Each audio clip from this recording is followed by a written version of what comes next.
Welcome, everyone. It is 9 o'clock on the dot. I just want to check if we are live and busy recording.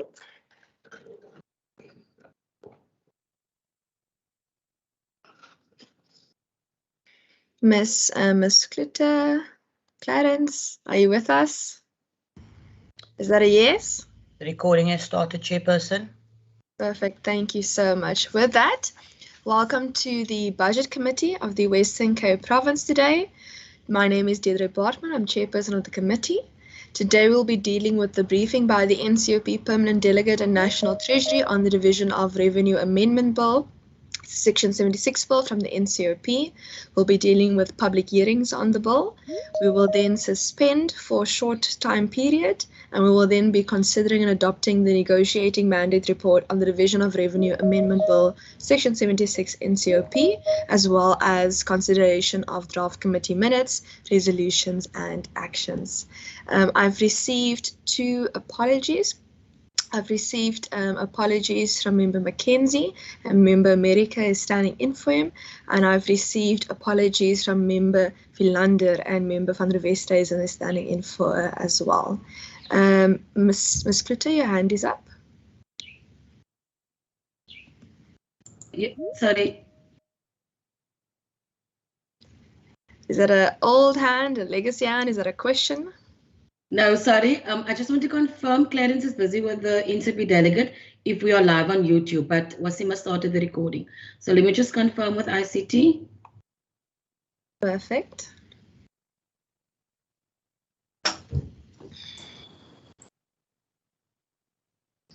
We are live on YouTube. Perfect. Thank you so much. Clarence, do you need me to start over, or am I allowed to continue?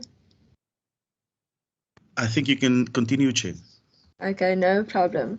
Okay, so today I also like to welcome the delegates from National Treasury as well as Provincial Treasury, and also our permanent delegates from the NCOP member Njadu. Okay, members, with that, I'm going to ask that you please introduce yourselves, and then I'm going to hand over to National Treasury and Provincial Treasury just to introduce their delegations who will be presenting the briefing to us. And then we'll jump straight into the presentation. As usual, there'll be questions and answers after the presentation, then the public participation, and then the break, and then we will be returning for the negotiating mandate phase. Thank you so much. And if it's okay with everyone, I'm just going to keep my video off for connectivity purposes. Thank you. Good morning, Chair. My name is Hendrikus van der Westhuizen, and I'm grateful that it seems to me this morning the connection on my side seems to be quite good and fast. Thank you so much. Welcome, member. Good morning, Chair. I'm Derek America. I'm standing in for Honourable Ricardo Mackenzie. Thank you. Thank you so much. Welcome. Good morning, Chairperson. Morning, Chairperson, and to the rest of the other honourable members and the members of the NCOP as well as Treasury. My name is Lulama Mvimbi.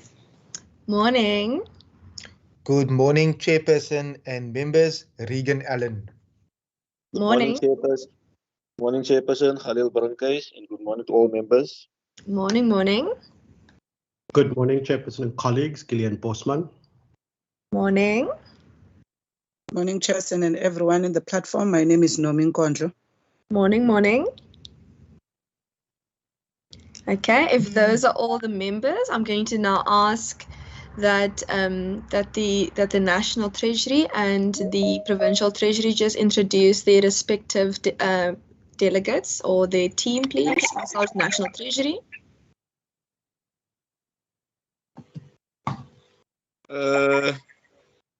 Thank you, Honourable Chair and Honourable members. Good morning to you all and my colleagues from the Provincial Treasury. My name is Marumo Mage from the National Treasury, IGR. I am a director responsible for the provincial budget. With me, I'm supposed to be with my three colleagues, but it seems like one of the colleagues is struggling to join.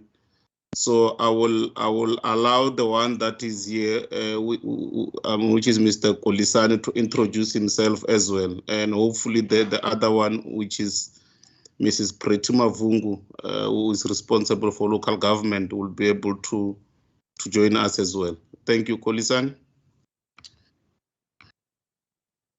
Thank you, Marumo, and good morning, honorable members and provincial colleagues.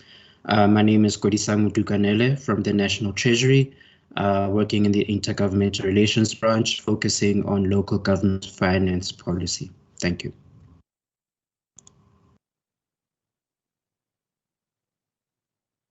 Thank you. Ms. Mvango, are you with us?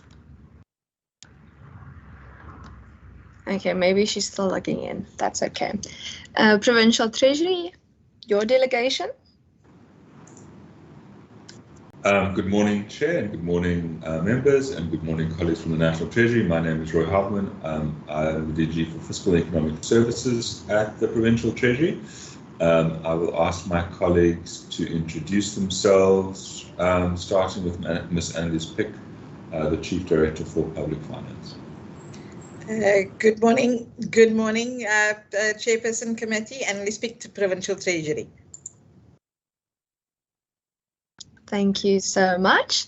With that, colleagues, we can ask at National Treasury then. Oh, Mr. Boyson, welcome. Good morning, everybody. Good morning, Chairperson and members. Malcolm Boyson from Public Policy Services, Provincial Treasury. I've also got other colleagues that can introduce themselves. Perfect, thank you.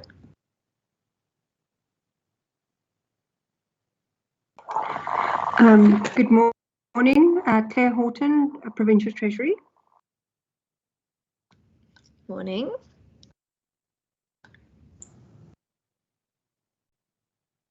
Okay, if that's the end of the delegation, I'm going to then ask that Mr. Jadu, are you online with us at the moment? Has IT been able to assist him? Good day, Chairperson Nazette again. He's just downloading MS Teams on his laptop and then he'll be joining us shortly, but Clarence is assisting him. Okay, no problem. Thank you so much. I do know that the different parliaments don't always use the same technology as well. But National Treasury, in the meantime, if you can just start with the presentation for us then. Thank you, Honorable Chair. Can I request that the presentation be flighted for us, if possible? Okay, Ms. Kamish Ahmed, do you have the presentation for us to flight for Treasury? Yes, Chairperson, it was emailed to everyone. I'll flight it right now. Thank you.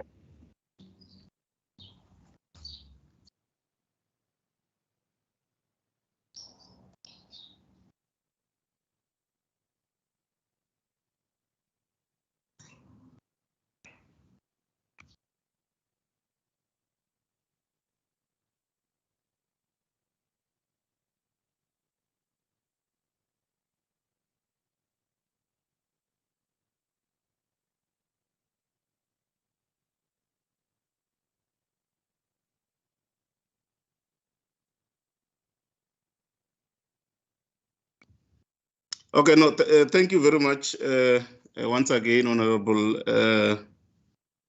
Chairperson and Honorable members. We will take you through the presentation, myself and my colleague Kolisani, while we waiting for our local government specialists to probably join. So I will take you through the first slide up until the changes to provincial allocations, and my colleague Mr. Kolisani will conclude with the local government stuff. Can the presentation be flighted again? Mr. Chairperson, thank you. Hello, Chairperson.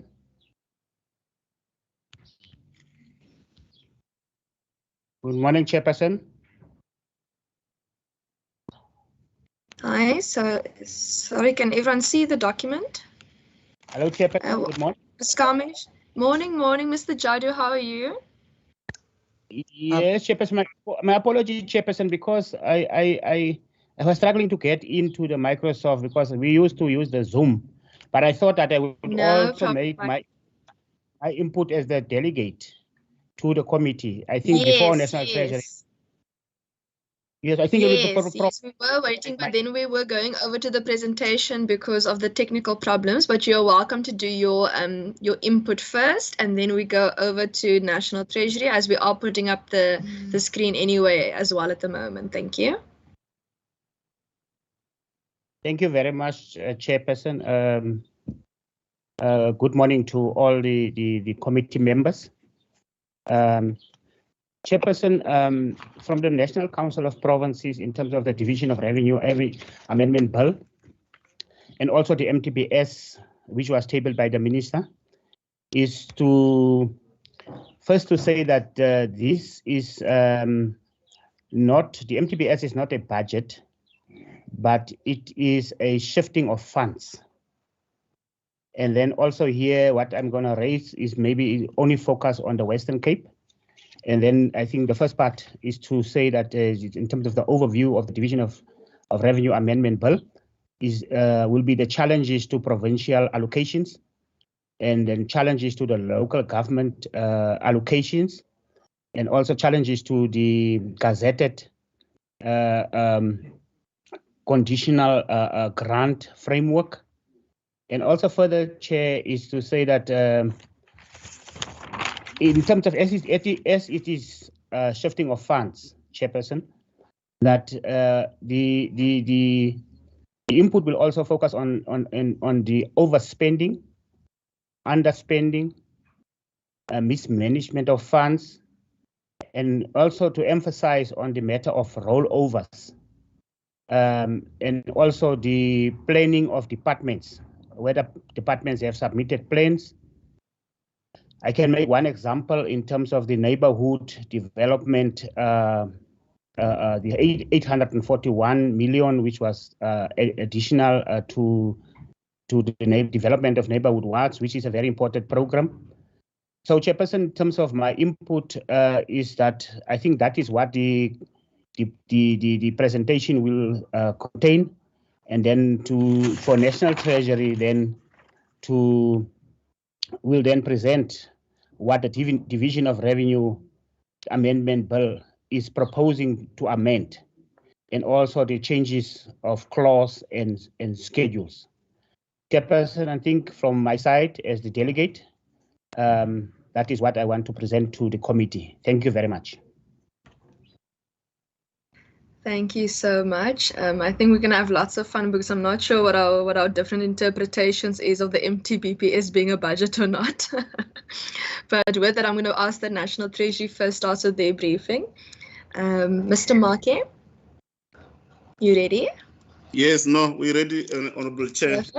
If it can be flighted for us, and just to inform the Chair and the members, I mean, the colleagues that were supposed to join us were just alerted that she's off sick. So it will be myself and Kolisani briefing the committee. No problem. And we wish her well in her recovery. I hope she'll be okay.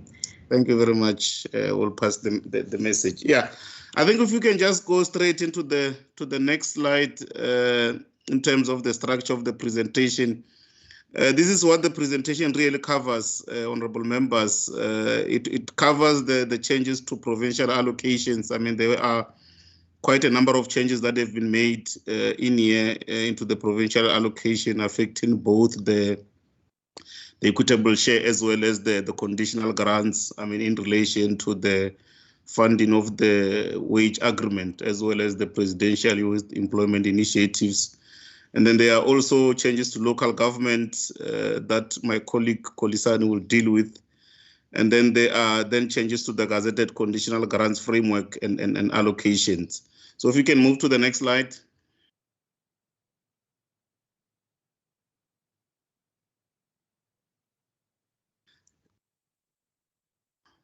Yeah, this is really just to highlight to the members what the bill is proposing to amend, just for information purposes. And on the right-hand side, I mean, we're just showing what Section 30 of the PFMA says about the national adjustment, that, I mean, it requires to deal with significant and unforeseen economic and financial events affecting the fiscal targets, the unforeseen and unavoidable expenditure recommended by the National Cabinet, any expenditure in terms of Section 16, the money that has already been announced by the minister during the tabling of the annual budget, shifting of funds between votes as well, or transfer of function in terms of funds follow the functions, utilization of savings, as well as rollover of our spent fund. On the right, I mean, we just show when the division of revenue was passed, the main one in June 2021. And then in terms of this amendment, I mean, it has been tabled on the 11th of November, and it really contains some relatively, I mean, small in-year adjustment to allocation, which are consistent with, as I've indicated, Section 30. And we are also requesting to correct some of the gazetted frameworks. If we can move to the next. And then in terms of the changes, I mean, in the clauses and the schedule, I mean, you will see that, I mean, this is how the Schedule 1 is of the Division of Revenue Act is affected by the bill. I mean, this is really just the expansion of column A, which in the main bill, it was indicating the main allocation from the main budget. So now we're just expanding that section, I mean, to indicate what was the main allocation, and then the adjustment that has been made, about 65.1 billion they've been made, I mean, made available in the adjustment, of which 21 billion went to provinces, and in total about 1.9 trillion rand that has been tabled as an adjusted allocation in the MTPBS. Next slide. Yeah, here we just, as I've indicated, we just looking at the, I mean, we're going to look at the additions that have been made. I mean, we're going to first look at the addition that has been made to the provincial allocation, as well as the other changes also made. So in terms of the additions, I mean, as I've indicated, I mean, we made available money to fund the 2021 wage agreement, the cash gratuity. About 20 billion was made available, of which 14.7 billion has been added to provincial allocation. I think about over 1.4 billion of that, I mean, was allocated to the Western Cape. And then there was also, I mean, an announcement that was made about, I mean, in the main budget about money being made available for the presidential employment intervention, and about 11 billion was set aside, I mean, to continue a response by government to address, I mean, the impact that COVID had on employment. So we've seen quite a number of people losing their jobs there. So government made this money available to try and assist, I mean, in certain sectors where it can. And I mean, there are different sectors that submitted applications, and there were engagements with the sector department, the National Treasury, as well as the presidency, which are the main coordinators of this program. And then on the 11th of August, I mean, in terms of Section 6 of the appropriation, the minister conditionally approved the amount to be allocated for this intervention. Next slide. And then in terms of, I mean, there were two, I mean, types of allocation that was made in terms of this employment intervention. There were amount that was made available through the equitable share, and then there were those that were allocated through the conditional grants. In terms of the equitable share, the education sector, I mean, received about 6 billion rand as part of the phase 2 of their basic education employment initiative for them to continue in the employment of education assistants, the general assistants, as well as in public and special schools. And I mean, funds were allocated based on the number of job opportunities that will be created in each of the different provinces. So yes, that money has been made available for Provincial Department of Education. I think it's for a period of about 5 months from November to end of March. Then in the health sector, we added about 350 million to support to support the health sector, to employ additional staff and assistant nurses. That will assist in response to the COVID vaccination. The COVID pandemic as well as the vaccination programs. So we just added a little bit of money there so that they can employ any additional capacity that is needed to ramp up the vaccination program, as well as to try and respond to, as we are anticipating the fourth wave to hit us anytime between now and January. In the social development, 120 million was added as well to PACE, for the employment of social work as part of addressing the backlog of an unemployed graduate. The fund were allocated based on the extent of social ills, number of service points, and the nature of service provided in each of the provinces. And then in terms of the money that was went through conditional grants, in the early childhood development grant, 178 million was added to that grant to provide for unemployment risk, to support ECD-related workers currently employed in ECD centers. I think we're probably aware that as and when these waves hit us, many parents, as parents, we tend to panic and we take our kids out of these ECDs. And in certain instances, because kids stay at home, then parents feels that it's not necessary then to continue paying, which then affects the salaries of the ECD practitioners, because it's dependent upon parents paying. So I think this money has been made available. It was made available also in the first phase, just so that we can try and address that risk and allow the ECD practitioners to continue receiving their salaries. Next slide.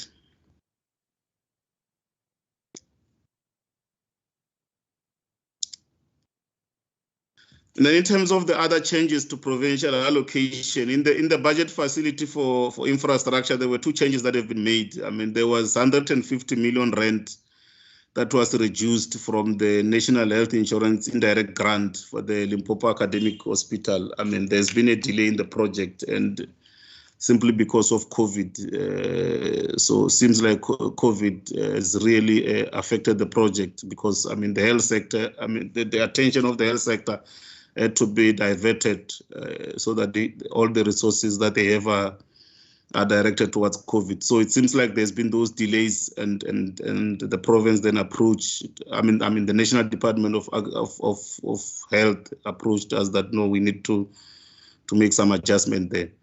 And then similarly, there was 10 million that is reduced from the health facility revitalization grant for the Western Cape Clifffontein hospitals. I think there's been some delays in the appointment of the professional service providers for the design of the hospital, which then necessitated the provincial department to write to us to amend the cash flow. So the department wrote to us that because of these delays, we should then amend the cash flow, because there was a risk that they will not be able to spend the money. But I think the indication is that they should be able to conclude this process by the end of the financial year, and then the project will then roll from there on.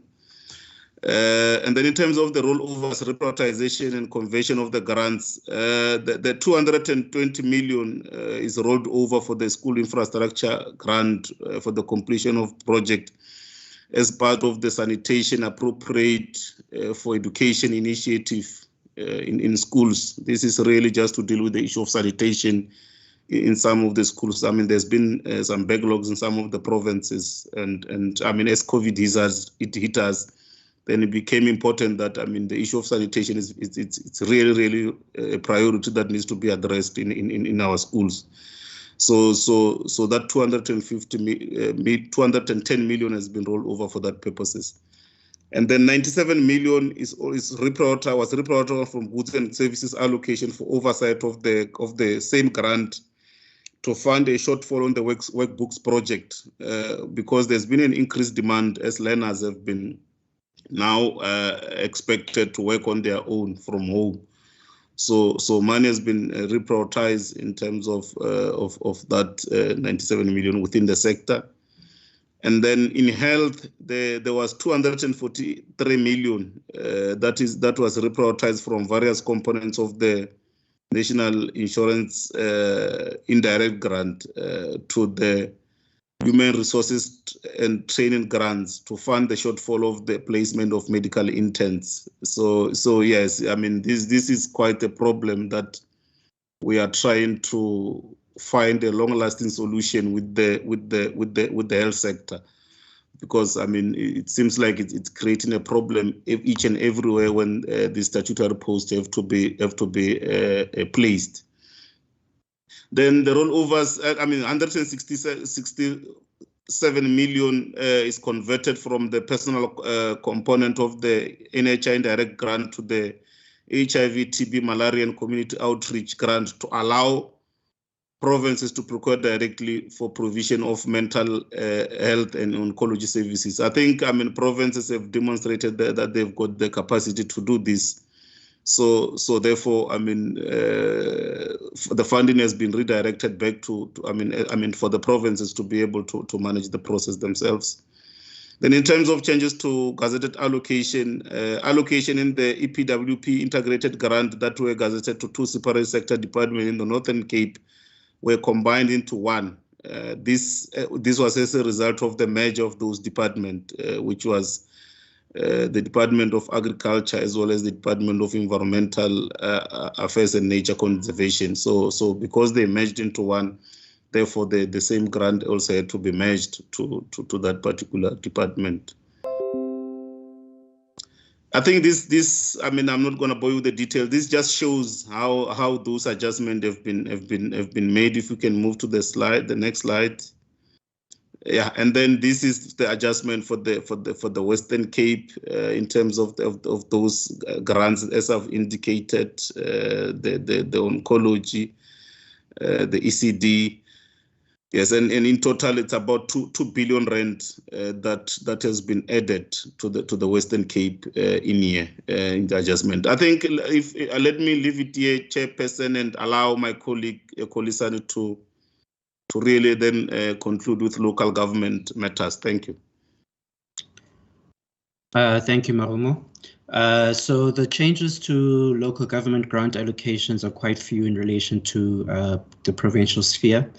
The first change relates to the budget facility for infrastructure, where there was a reduction of 1.3 billion in the public transport network grant.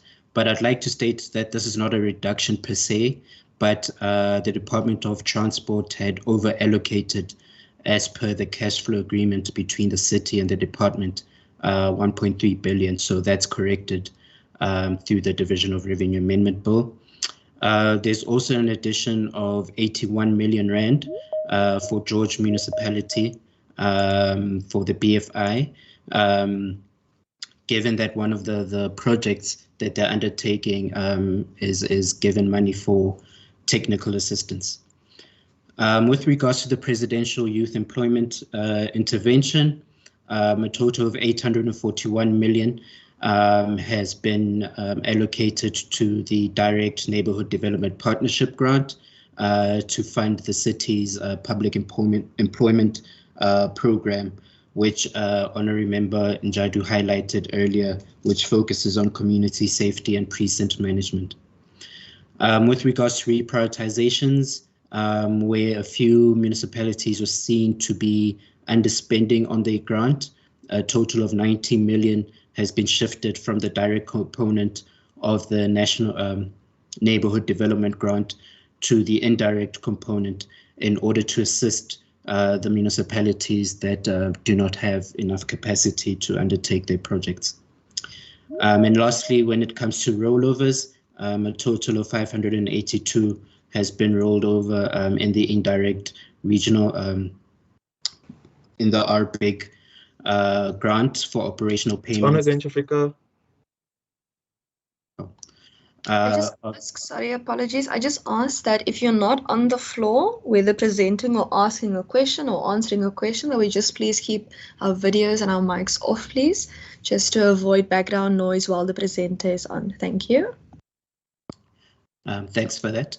As I was saying, a total of 582 million has been rolled over in the regional bulk infrastructure grant for operational payments for the Vaal River pollution remediation project in the Mfuleni local municipality. Next slide, please. So this slide just shows the total changes to local government allocations. As you can see in the last line, there's been a net increase of 165 million in the local government sphere. Next slide, please. So the next few slides will be focusing on how the adjustments impact Western Cape municipality specifically. As I said earlier, that for the city of Cape Town, there's been a correction of an over allocation of 1.3 billion, which brings the adjusted allocation to 948 million, which is in line with the cash flow plans and the project plans. Next slide, please. As well as part of the 841 allocation to the Neighborhood Development Partnership Grant, the City of Cape Town shares about 121 million rand, which brings the total allocation to 171 million. Next slide, please. And as I stated, that George Municipality has received allocation through the BFI and the Regional Bulk Infrastructure Grant to undertake one of the projects that were identified to have a detailed technical analysis. So that's what they had received, and they're the only municipality, I believe, that received that amount for that project. So next slide, please. So this slide just shows the changes to frameworks. In the Integrated Urban Development Grant, the framework has been amended to include a provision for purchasing special vehicles for waste management. And this is intended to ensure that there's alignment with conditions in the Municipal Infrastructure Grant, as municipalities, as honorary members, may know that municipalities can shift between the two grants. So the purpose of that change was just to align the conditions so that there's no contradiction between the two grants. With regards to the Municipal Infrastructure Grant, this has been amended to correct for an omission of the baseline allocation of 14.8 billion rand in the 2019 past performance section of the grant.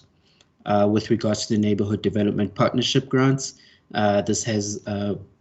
we have removed a reference to the submission of built environment performance plans, and this is just to ensure that the conditions align to the conditions that are underpinned for the Presidential Youth Employment Initiatives. So some of these conditions require that cities expand the existing EPWP program and projects and enter into new partnerships with private sector and civil society. When it comes to the Regional Bulk Infrastructure Grant, this has been amended to include the conditions attached to the approval of the budget facility for infrastructure for the implementation of portable water security and remedial work within the George local municipality.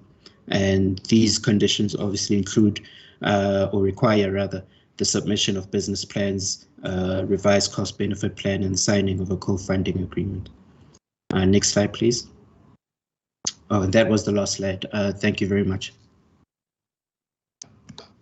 Thank you so much.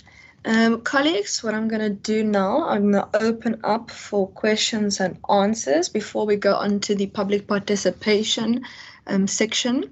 There are some annexures to the briefing document that National Treasury has sent us, but I believe that members would have read to their respective documentation. But with that, I'm going to take the first round of hands.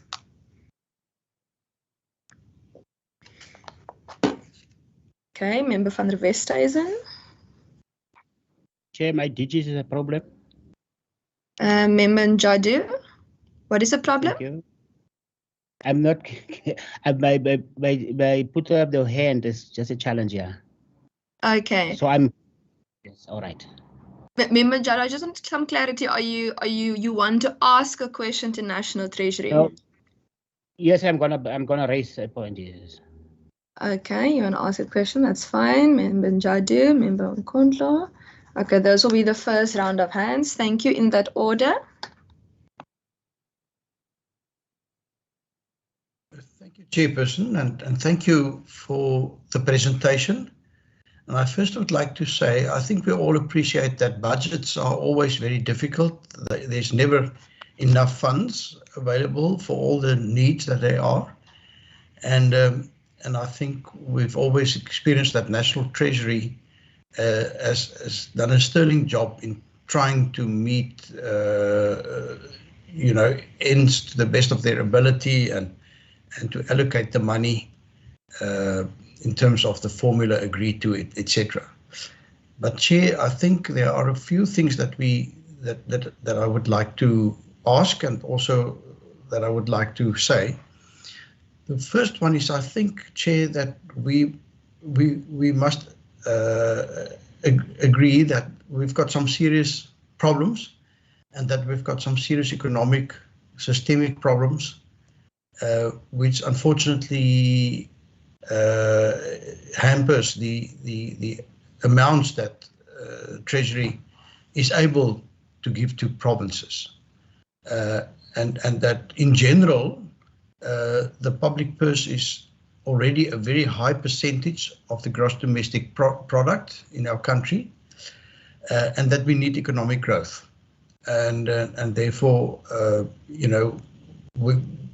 we are really struggling also as a province to, for example, maintain infrastructure, and I do know as a province we really struggle to, for example, provide the additional classrooms, etc., every year that we, as a fast-growing province in terms of our demographics, are experiencing.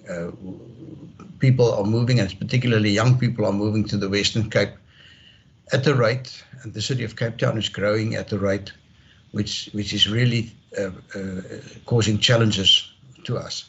So on the one hand, I think we also need to point out that the additional money that we've received for example, the remuneration of public servants, that if we're lucky, will only just cover the additional expenditure due to agreements that are reached outside of this province and that are determined at the national level. These are expenses that we as a province don't have full control over. When the bargaining council meets, obviously those agreements are binding on us, and while we are actually really very grateful, extremely grateful for the additional amount allocated in that regard, the problem that we have is that it is not really going to fund additional seats or additional bodies. This is just allowing us to try and recover or cover some of the additional expenditure that we will have to incur because of the Public Service Coordinating Bargaining Council. So that huge amount of 14.7 billion that's been allocated to provinces, unfortunately, will do very little in terms of to put us in a better position. So my next question that I would just like to ask is in terms of the youth employment intervention, and I think we will all agree that putting those extra assistants in classrooms is an excellent idea. What has been your experience in the past? Will this be an intervention that we would be able to maintain in the long run, or is this just a short-term poverty relief intervention? That is my question at this stage. To what extent are these additional poverty relief expenditure going to be maintained in the years coming, or will we at one stage have to take these people on board within the province, and may it be that the funding for this will stop at one or other time? Thank you, Chair. Thank you so much. Member Mjado. Thank you very much, Chair. Chair, my point will be on the presentation is that the minister tabled the budget in the 2021 budget in February. Now, what I have said earlier is that the budget versus the medium-term budget policy statement, and that was my definition in terms of that we are not. It's not in terms of a budget that was tabled in February, but now it's a medium term. Now, Chair, my question is that provinces and municipalities. The presentation is these questions. We were also raising it at the committee of the National Council of Provinces to all provinces, and now I'm raising it here in the Western Cape also as a similar question. That in terms of additional funds, overspending, underspending, rollovers, that is something that is coming up regularly. And now, National Treasury, what are the consequent management to avoid? Because supposedly departments and municipalities are submitting plans. Are money spent according to the plans submitted, and what is the consequent management so that we avoid that we have this kind of situation where we have a lot of overspending, underspending, rollovers, and it cannot be a business as usual to say that it's fine if that is the trend of spending. So that is my question, Chair. Thank you very much. Mr. Jado, I'm going to ask the Provincial Treasury deals with your question in the answer session. I'm not aware of overspending in our respective departments. I do know there's some underspending, but if there is, then I'm sure Provincial Treasury will be able to assist you. Member Nkondlo.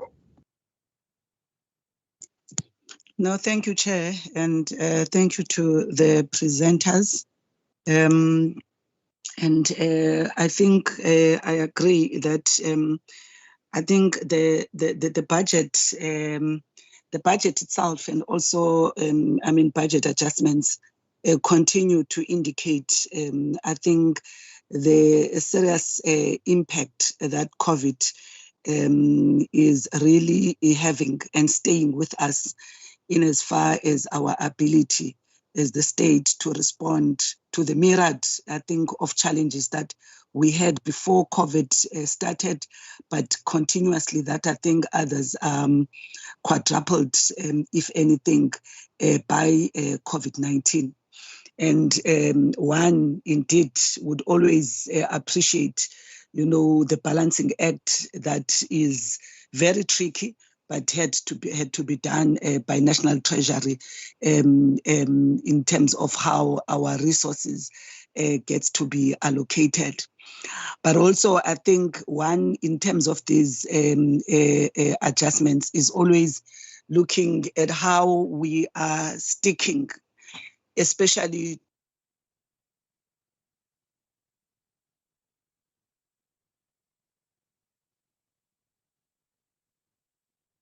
Member Nkondlo, I'm not sure if it's just my connection, but I lost you in terms of the conversation. Yeah, yes, Chair, we also lost Member Nkondlo. Okay, Member Nkondlo, if you can just repeat the last sentence.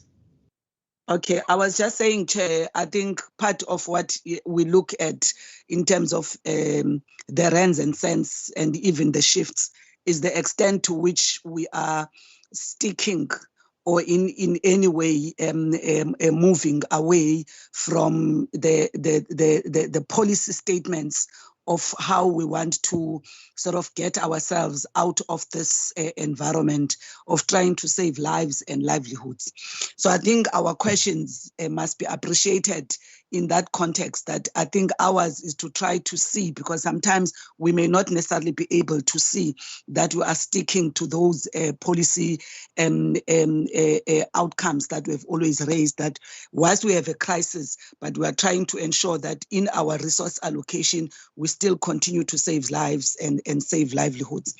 And I think my questions, Chair, starts in just maybe National Treasury to explain to me what is the difference or the relationship between what is termed as the Presidential Employment Initiative versus the Presidential Youth Employment Interventions. Are these the same things? I just want to understand that, I think, because definitions are very important in understanding how money gets to be allocated. And I'm raising this because for me, I think I'm appreciating that there is a specific allocations that is termed under youth interventions, especially given that recently we just received the Q3 survey in terms of unemployment, and it's really showing that we are looking very bleak in as far as youth unemployment is concerned, which I think is a recipe for a disaster. But now my question is, in as far as that, once you have explained to me the conceptual clarity between a Presidential Employment Initiative and a Presidential Youth Employment Intervention, what are the differences? I'm trying to understand, when we talk about, from a budgeting point of view, of this Presidential Youth Employment Intervention, what exactly is youth about this intervention?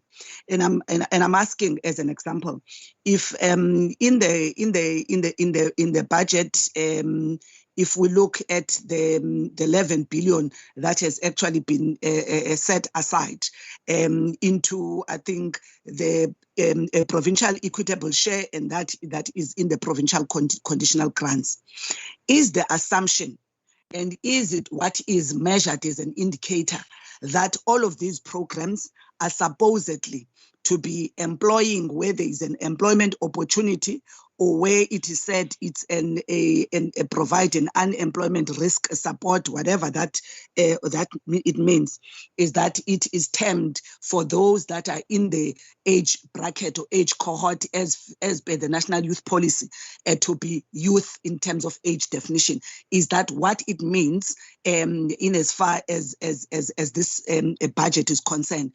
Would we then, when we measure the 6 billion in terms of education, look at the beneficiaries of this to be in the age cohort of a youth? So I'm trying, if the colleagues at National Treasury would understand me, if they can clarify to me, when you say a Presidential Youth Employment Intervention in education, health and social development, how would these particular programs be measured in as far as the actual budget to be indeed towards what we term a youth employment intervention? So that is, I think, my first question, Chair, in as far as that is concerned. And then another one, Chair, I'm trying to then understand about this concept of the provincial, the public transport network grant. I'm seeing, and I think the colleague was explaining that the 1.3 billion, I think, is a correction. And if, I think it's in slide 15, if I'm not mistaken. No, actually, it's not in slide 15. I think, yes, it's in slide 18. In the electronic version. If the colleague can just explain this particular correction in layman's terms, the reduction, actually not correction, the reduction in layman's terms, because he said, I think if I've heard him correctly, that this was an over. I'm not sure whether it's an over expenditure or an over explanation of this amount. I'm just asking for, once again, just a simplified explanation from where I'm sitting, because I just could not understand. Because I'm reading, Chair, this public transport network grant. You know, when one looks at it, even in the last financial year, that this is one grant that keeps on in both. I think if one looks at last year, 2020, in both the first and the second adjustment, that this grant had to be adjusted down. And what I'm not understanding is why this particular grant gets to be allocated in the main appropriation, you know, through a very huge figure. And by the last the last end of the actual financial year, you find through the adjustment that this grant had to be adjusted down to a point that once again, when you repeat in the next financial year, you do exactly the same allocation. And if we use the concept of baseline and what you actually look at now when you are adjusting again and you are adjusting downwards, it demonstrates either, you know, from the actual financial allocation of the resource, is that there is something for me that I'm not understanding, why you would place so much money on this particular grant if indeed the historical evidence demonstrate the inability for this grant to be spent for whatever is the reason, which I think National Treasury can explain that. That is why it has to be adjusted down, and you still repeat the same, and you still, when you have to adjust, do the adjustment, you'll have to once again adjust this particular grant downwards, which I think once again, if you look at it, the adjustment is actually even more than 100% of what was the main allocation. And I'm trying to understand the logic in that adjustment. What informs that if indeed what was the main appropriation or the main allocation of this particular neighborhood development partnership grant, now we ended up having to actually adjust it upwards almost more than 100%. So if I can just be clarified in terms of those issues on this round. Thank you very much. Thank you so much. Member Nkondo raises a very important issue about definitions and officials also explaining things in layman's term. So I would like National Treasury and Provincial Treasury to just please take extra note of that, because sometimes when we get bills that are specific portfolio orientated, then it's very sexy, then everyone wants to comment. But in budget, it's very complicated, it's very technical, it's very difficult for someone to sometimes understand the impact. So when answering, if National Treasury and Provincial Treasury can just be cognizant of that as well. Member Mvimbi, I wanted to ask if I can keep your hand for the first and of the next round. Would that be okay? It's just so that they can deal with the first round of hands first.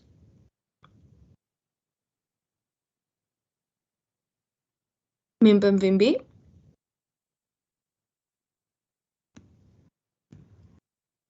Okay, Member Mvimbi, in absence of an indication, I'm going to take that as a yes then for the second round. Mr. Make, over to you. You can indicate we'll be taking which questions from National Treasury. Thanks. No, thank you, Honorable Chair and Honorable Members. I mean, yeah, indeed, very difficult question. Sorry, Chairperson. Hi, Member Mvimbi. I just asked if we can please keep your hand for the first and of the second round of questions. Can you hear me, Member Mvimbi? Okay. Member Mvimbi, I think we're having some technical problems there by you, Ms. Kluter. If you can assist there, please. Mr. Marker, you can continue. All right, no, thank you, Honorable Chair and the Honorable Members for the very difficult questions.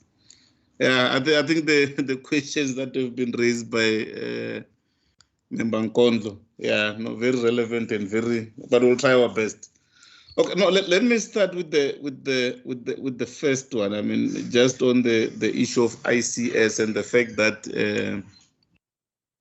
this thing doesn't really bring additional people onto the table. I mean, yes, I agree with that. That I mean, it doesn't really, but I mean, if this is a national agreement that comes with a fiscal implication of about 14.7 billion for provinces, I think from a national perspective, especially given the large fiscal consolidation cuts that provinces were subjected to, I mean, in the 2020 and the 2021 MTEF. I think even from our side and as well as through the provincial treasuries in the TCF, I mean, we had to fight very hard, I mean, to make sure that, I mean, this agreement get fully funded, I mean, so that it doesn't create an additional burden onto provinces. I think if you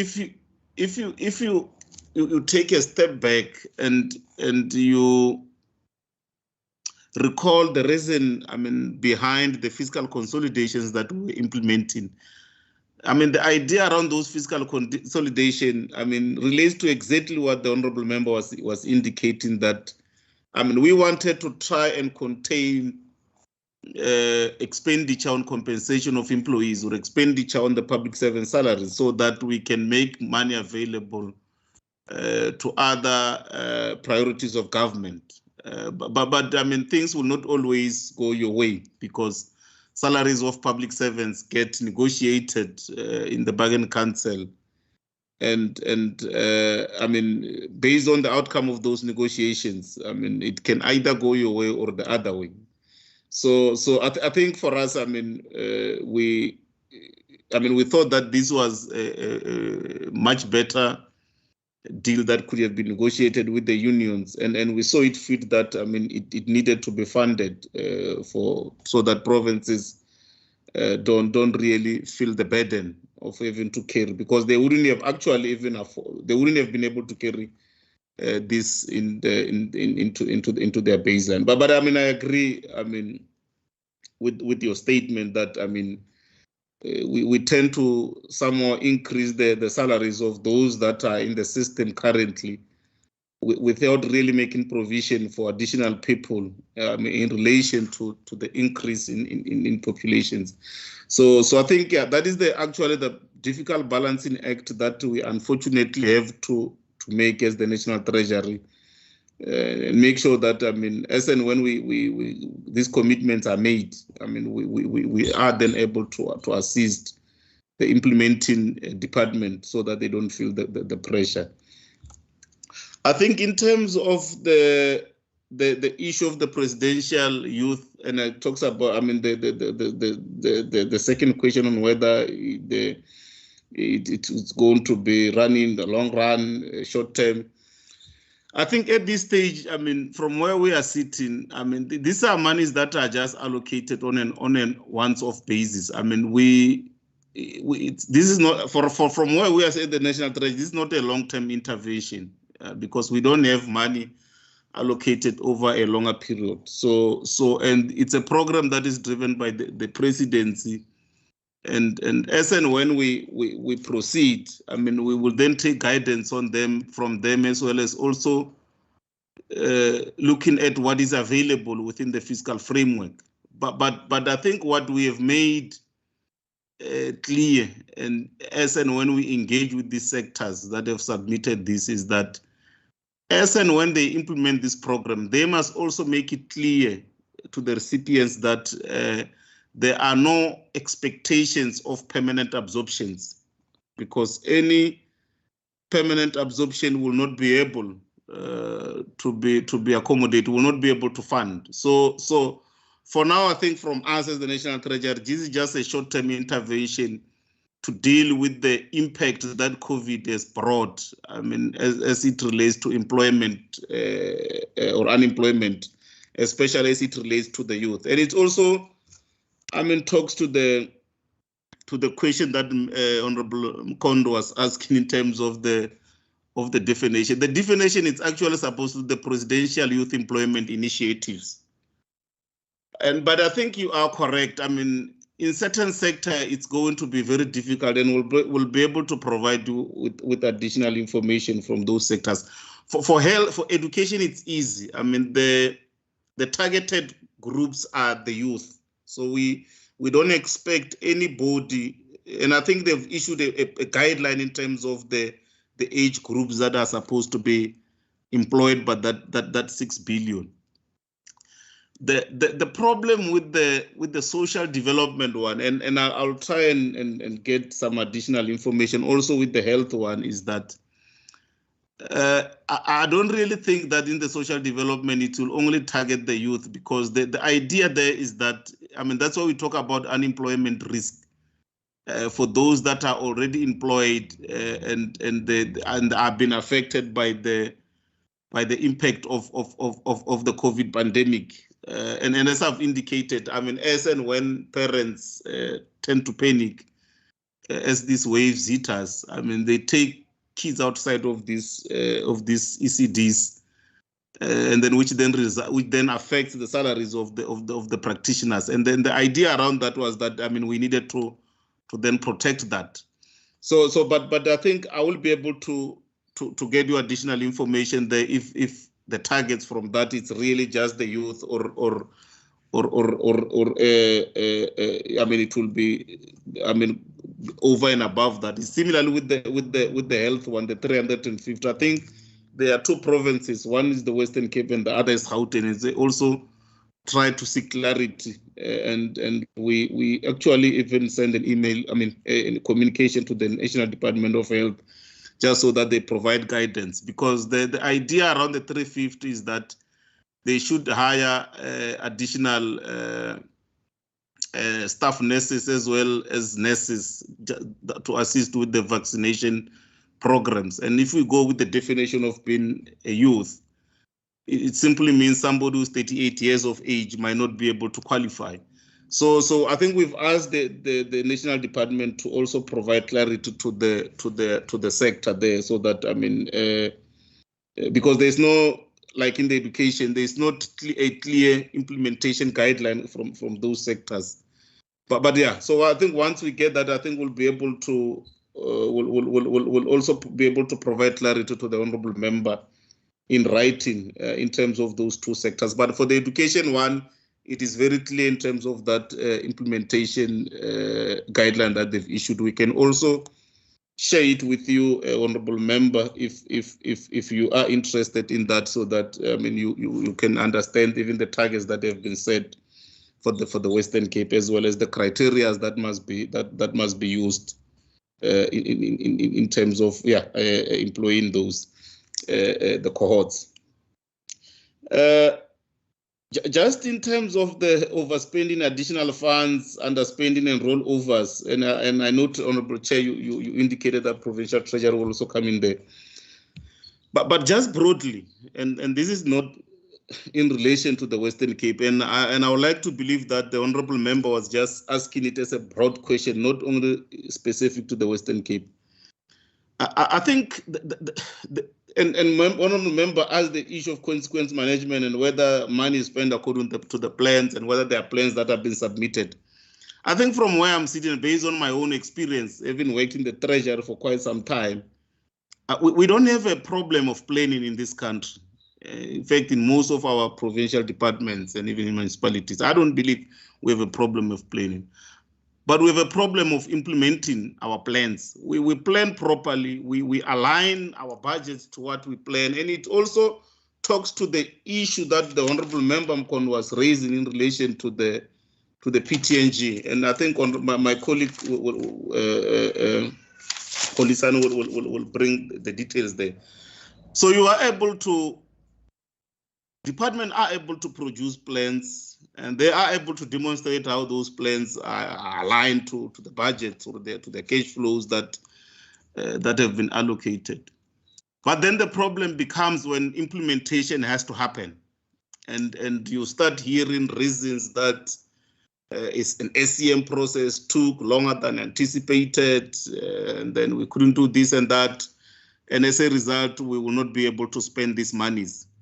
You see, if it's a rollover is not really even a problem, because a rollover means that that money would have been committed. I mean, they would have procured the service, and in certain instances, they might have even received that service, and the issue is just, I mean, the issue of having to pay the supplier on time. In other instances, because a supplier is delayed the delivery of whatever the matters whatever the goods or services that they would have procured. And when we roll over this fund, we would have satisfied ourselves in terms of conditional grants, the National Treasury, and in terms of the provincial equitable share, the Provincial Treasury. They would have also satisfied themselves that that money is committed and is still been going to spend according to how it has been appropriated. But in terms of the underspending, that's where the big problem comes, when you underspend and you don't even have a commitment to show that the money has been committed. And in terms of consequence management, unfortunately, in the conditional grants, the consequence management that is there from a national treasury perspective is that you lose the money. And if you lose the money, and this is the other most unfortunate part, is that you are not basically punishing the accounting office of that particular department or municipality. It becomes the beneficiaries that suffers at the end of the day. But hence, we do have oversight committees. And we've got us as the National Treasury and the provincial treasuries as well. I think even in terms of local government, they have their own oversight committees that should be able to hold the executive accountable. Ours is to present these reports and even make recommendation in terms of what should happen. And we also have early warning systems where we warn in here that there will be a problem here. And at the end, it has to be a joint effort between us and the treasuries as well as the legislatures and other oversight bodies to make sure that money gets spent. Because unfortunately, as the treasurer, we don't have, from where I'm sitting, if a department, for example, municipality underspend on money in HSDG, money that is meant to eradicate informal settlement or to build houses for the people, given the situation that I see out there, for me, that accounting officer is supposed to lose their job. But as the National Treasury, we don't have the powers to do so. The only thing that we can do to protect the funding, because this is borrowed money that we are spending, is that we take that money and give it to someone that can spend it, because the backlogs are all over the country. Instead of just surrendering that money back to the National Revenue Fund, then it loses identity, it gets allocated to somewhere else. So we try to make sure first that the money circulates within the sector so that the targets of the sectors can be eradicated. So I think, yes, but just to answer your question directly, we need to, consequence management will need a very joint effort between us as well as the other oversight body, especially as it relates to underspending. I think with overspending, also, there are processes that through the scope that where you deal with it, whether if it's not justifiable and if not money is not made available, and it becomes a first charge in the next financial year. But at least, if you are able to go through, and if you're able to go through those processes and service get delivered, you could say that probably something that is much better from a service delivery perspective, but not from a finance perspective, unless you are able to implement those first charges in the next financial year. But my problem really is when you underspend and then you are unable to show the commitment for those monies. Just on the PTNG, and Kolisani will come in there. I think, but my understanding is that there was the city wrote to the National Treasury to revise the cash flow based on you will come up with I think the reason, because I don't know, it looks like there were some delays in the project, but the money doesn't get lost. It will just be allocated forward. So it means that what this means is that, and it relates to the issue that the Honorable Njadu was also saying. What this means is that the target completion date of that project will have to be brought forward. So it means that the project will not be completed as anticipated. So you have to bring it forward, and so because there were some performance issues there. And then, Kolisane, can you also, add there and also take the neighborhood development partnership grants? But my understanding is that 110 million allocated there was also in relation to this presidential youth employment initiative. I think that is the correct name that is supposed to be for the whole program. Can you come in, Kolisane, on the two? Thank you. All right, thank you, Marumo. I think you touched on it when it comes to the public transport network grant. I think one thing that we need to make clear is that the public transport network grant is allocated on a formula basis. Now, at times when you allocate something on a formula basis, the formula can give you a much higher amount or allocation than what you have in terms of your infrastructure plans. So as Marumo said, the city had infrastructure plans of rolling out the public transport network grant, and through this over allocation, it will lead to slow expenditure of the grant. And he's very right, the city does not lose the funding. The funds are merely deferred to later years in the medium term. And what Honorable Nkondlo has said is quite correct. In terms of why do we place so much money on these grants, yet they come back and they are reduced or rolled over. And we have acknowledged that as Treasury. We are working because a lot of these funds come from the budget facility for infrastructure. So we're working with the guys from the budget facility infrastructure to look at the assessments and improve on the assessments that they make for these projects, so that at least when we assess and we attach a budget, we attach it on the likelihood of that money being spent. And we are also, as Treasury, prioritizing project preparation, because at times the plans that we have may be a bit over ambitious. So we're working on those aspects of improving the assessment of the projects that are coming through the BFI and related grants, and also assisting municipalities who are getting these funds in project preparation. With regards to the NDPG, the reason for the NDPG, as Marumo said, is for the Presidential Employment Youth Employment Initiative, and 841 million was allocated to the grant because they already have an EPWP program within that grant.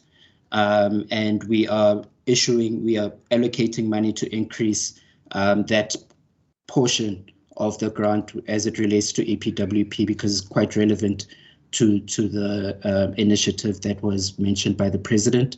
And to that end, cities had already submitted business plans, and the money was allocated according to those business plans. And as I said, initially, the purpose of this is to create youth employment opportunities for projects related to precinct management, community safety, placemaking, and integrated waste management. So I think that I hope I've answered Honorable Gondlo's answers, but if there are any follow-ups, we are glad to take them. Thank you. Thank you so much. Provincial Treasury. Thank you much, Chair. And unfortunately, I'm going to have to leave in 10 minutes for a budget meeting, but I'm going to ask Ms. Annelies Pick and Mr. Boyson and Ms. Horton to respond to the questions from the thing. But if you could excuse me now, that would be greatly appreciated. No problem. That is all in order. Thank you very much. Ms. Pick, will you be taking the questions from Mr. Member Njadu? Member Mvimbi, I see your hand is going up and down, and we're not at the second round of questions yet, but is that something else? No, thank you very much, Chairperson. That's fine. I'll wait for the second round. Yes, we're just quickly dealing with the questions from the first round, but I did previously note you as the first hand for the second round. Thank you. Thank you, Chairperson. No problem. Thank you. Ms. Pick, you may go ahead.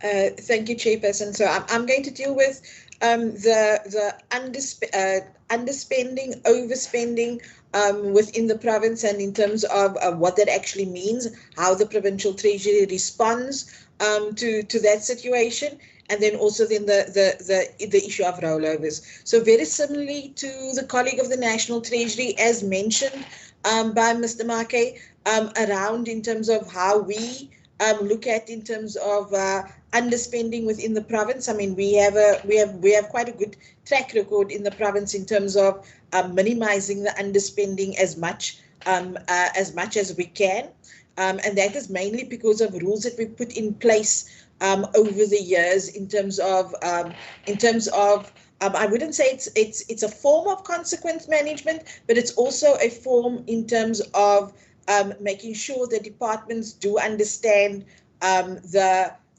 entire funding envelope of their votes. So when we analyze the underspending, well, first of all, in terms of in this province, we try to reduce the underspending as much as possible, and that is in terms of having the regular engagements with departments in year. As Mr. Make indicated, we do have the in-year monitoring system, which is an early warning system for us, and we then in terms of engaging in terms of any risks to underspending or any risk in terms of a department indicating that there is a pressure. Note, I'm not saying overspending, and I'll get to that why I'm saying not overspending, but there's a pressure that the vote needs to respond to, and we then engage as a Provincial Treasury with some of the votes. For example, education and health. We now meet in terms of on a regular basis. Health, we meet on a weekly basis. With education, we meet at least every 3 weeks, for example, in terms of to deal with those issues as they're happening at the time between the Provincial Treasury and the department. So that is what's happening in here in order to make sure we reduce underspending as much as possible. Now, we do understand that there are times that is out of the control of departments in terms of underspending, and that is the conversation that we also then have with the department, getting understanding of what it is that's outside of the control, and then what are the risk mitigation programs that we can actually put in place. Regarding overspending in this province, we do not have overspending of a vote or of a department in this province, and that is mainly because in terms of how we manage our cash in the province, and it is one of the better cash management systems in the country. So we do not have overspending in the Western Cape. Now let me deal then with rollover. And how rollover and underspending then is taken into regard in decision making as part of the budget process. So when we're looking at implementation of 1 year, we also, when we're sitting down with the departments and we're looking at our budget process, we're not only looking at and putting a budget together and looking at the future budget in isolation. We are taking into consideration what is happening in the current financial year, and we feed that into the decision making around recommendations for allocations to votes. We actually take that into consideration in the new budget. So in a practical way, how that would happen. So for example, the in-year financial year is the changes and the amendments are made in the adjustments process, the same as National is now presenting to us in terms of the adjustments that they have made. Those adjustments then influence decision making for the future financial year as well. So we then ask departments to put the risk mitigation in place. If we don't see that happening, it will influence then therefore the kind of recommendations on allocations we will be making in the future on those programs. Then the last in terms of where I want to add in terms of what we do in the province is that we also then look at in terms of it's not only from a financial perspective, but it's also from a service delivery perspective in terms of when we are underspending, what does that actually mean for service delivery in terms of targets that we are setting, and then also in terms of how do we then readdress in terms of the service delivery outcomes that we're then indicating in the next financial year. So it is a reiterative process where the one outcome or where the projected outcome is influencing the future decision making within the province, and therefore we're almost in terms of forcing a right sizing in terms of the planning, and therefore impacting the service delivery, which then ultimately culminates into us then reducing our underspending in this province as much as we can. And then rollover, as Mr. Marquez indicated, very similarly in this province as National Treasury is thinking, it's there for commitments that was not being able to be delivered on in time in the financial year, and that is the amount gets rolled over.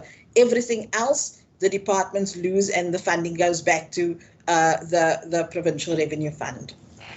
Thank you, Chair.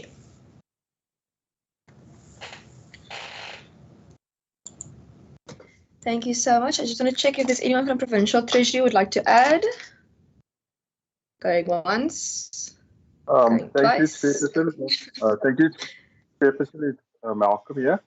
Just with regards to local government, the issue of underspending is obviously a concern to us, but obviously it is due to a number of factors, and particularly in the 2020-21 financial year, a restriction was placed on activity related to construction and maintenance, and this obviously had a negative impact on the performance of these grants.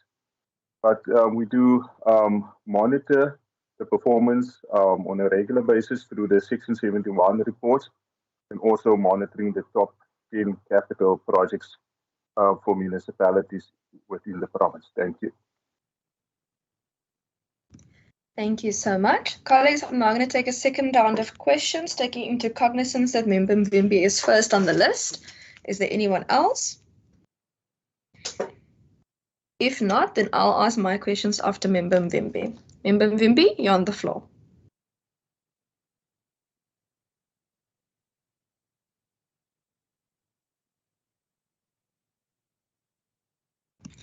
Member Mvimbi, I'm not sure if I sprung that upon you a little bit quick, but you're on the floor. Okay, if none, Member Mvimbi, I'm going to then ask my questions then first in the meantime until you are able to unmute. Okay. In terms of the comment, I just wanted to say something about the MTBPS and whether it's a budget or not a budget. Yes, the MTBPS is not a budget. In fact, it's actually 3 budgets over 3 financial years. Because what we do is we estimate as a country what we may or may not be spending money on in the next 3 years. That's when we get the appropriations bill, and the division is what is going to go to provinces in different departments, etc., etc. Then when you get your adjustment budget, that is your adjustment essentially of the current financial year. But one cannot view that adjustment or that particular DORA in isolation. You have to view it in the context of the MTBPS, which is based originally on the fiscal framework, which determines how much money we are able to spend, how much debt we are allowed to have. And your budgets, despite the fiscal framework currently not being legislation, and quite frankly, I have my separate views on that as well. And despite that fiscal framework not being an actual bill, your MTBPS and your division of revenue and your appropriations bill and your division of revenue adjustments bill, they cannot deviate from those agreements, those financial agreements that you place. Just one view from my side on that particular matter. Because that MTBPS, with the respective legislation in it, it affects formulas, it affects baselines, conditions, criteria, which is something Member Nkondlo also spoke about that criteria, that how do you use that criteria to get to the provincial equitable share matters that need to go to the respective provinces. Then my first question is, okay, the wage agreement, Member van der Wes hasn't covered me, but I just wanted to find out from National Treasury, you only covered this year's amount, the 2021-2020, the 2021 amount. But the amounts from last year and the 2 outer years are not being made provision for, and there's a court case at the moment which means that even though we are covering the money for this year, they might come back to us after this court case in the bargaining councils now and say, actually, we have to now back pay people. And I'm not sure if it was the Minister of Finance nationally or the President, but one person did say that they were definitely going to assist provinces with the money. So yes, we are very grateful for the 2 billion, but that 2 billion is for money that we have to pay. It's not for new programs that we're putting in place. And quite frankly, if we have to pay last year's money and for the 2 upcoming outer years in the MTEF, then it means we're going to need much, much more than 2 billion. Then 2 billion is going to be a drop in the ocean compared to what we need. So if Provincial Treasury can just address that, please. In terms of the agricultural colleges, it is on your slides. I think, let me just see which slide it was. I think it was slide 28. It was part of your annexures to explaining some of the matters. The agricultural colleges are now, seems the decision to shift it is now complete, that it's been made, that the shift is going to go to national government. But I don't understand why that decision has been made, because in the Western Cape, for example, we have Elsenburg. And quite frankly, the Western Cape, we manage Elsenburg quite well. So I don't understand what is the rationale for Elsenburg College to go to national government. I don't get that rationale. Then, so if we can just have some information on that. Also on the annexures, I can't remember which slide it was now, but it's in terms of the provincial equitable share, it's regarding the health component and the review of the, what was the name, the risk adjustment part. So my very layman calculations, and please, you must, both Provincial Treasury and National Treasury must correct me here if I'm wrong. But my layman calculations is, despite us getting money in terms of grants, which is different to the provincial equitable share now in the adjustment, over the MTEF period, essentially that change in the provincial equitable share formula is going to result in a cut for the Western Cape budget of approximately 1.2 billion. I don't know if this is correct now. You must please correct me if my calculations and my understanding of the information is incorrect. And also on the provincial roads maintenance grant, why is the incentive component being removed? I didn't see a specific amount being removed for the Western Cape, but it did mention the Western Cape in the slides. But it speaks to all provinces on the one slide, and it says 65 million rand. So it's when you count the 3 numbers up and it adds to 65. So provinces are losing 65 million rand in that removal of the incentive component. I would like to welcome the money that we're getting for the Presidential Youth Employment Incentive. However, I have the similar concerns that Member van der Westhuizen and Member Nkondlo have raised regarding permanency and placement and criteria and youth. And I think since National Treasury is attempting to implement and introduce gender disaggregation into data, maybe what National Treasury should also be doing is to start disaggregating data for youth as well. Perhaps that might also assist. The ECD shift, to my knowledge, that's not really new money. That's actually just money going from one area to another area. It's like changing bank accounts almost. But I do think you've covered that one, that someone did ask a question on there. Let's see. And then Mr. Marker, you said when you answered Member van der Westhuizen regarding the bargaining council, you spoke about fiscal consolidation cuts from last year. Now, if I remember last year's terminology correctly, and this is also where I was trying to make the point of we must be clear when we speak about these definitions, because last year the sexy word of the day was reprioritization. So is the fiscal consolidation cuts, is that the new sexy word for reprioritization, which is basically a budget cut? Then, let me see. Mr. Marker, you also said that our country doesn't have a problem in planning, but our country has a problem in implementing plans.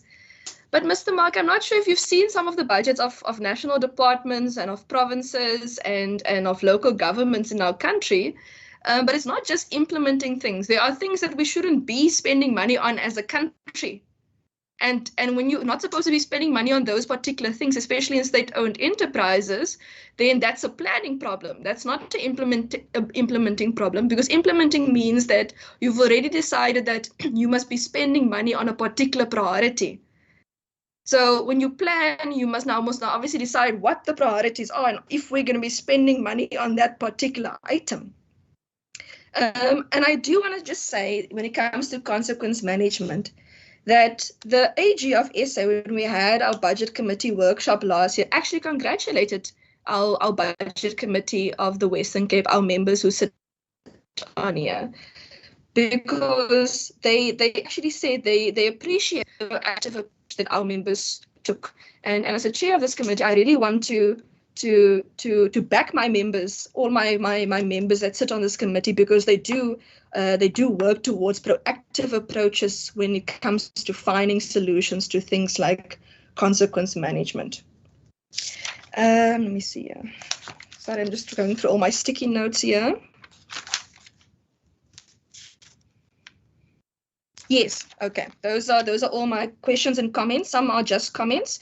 National Treasury, Mr. Marke, you can go first. And then if there's anything that I've mentioned, I can't remember if there's anything that I remembered for Provincial Treasury now, but then they can go second. Let me just see here quickly. Member Mvimbi, are you online? Look like I'm back now. I've been told that okay, perfect. It's disturbing my connectivity. No problem. Member Mvimbi, please go now. And then I see there's two other hands, so I'll take those two hands after Member Mvimbi then. No, thank you very much, Chairperson. And I hope that then maybe some of my questions maybe I'm going to ask might have been answered during the time I was cut off, but I'm going to ask them in any case.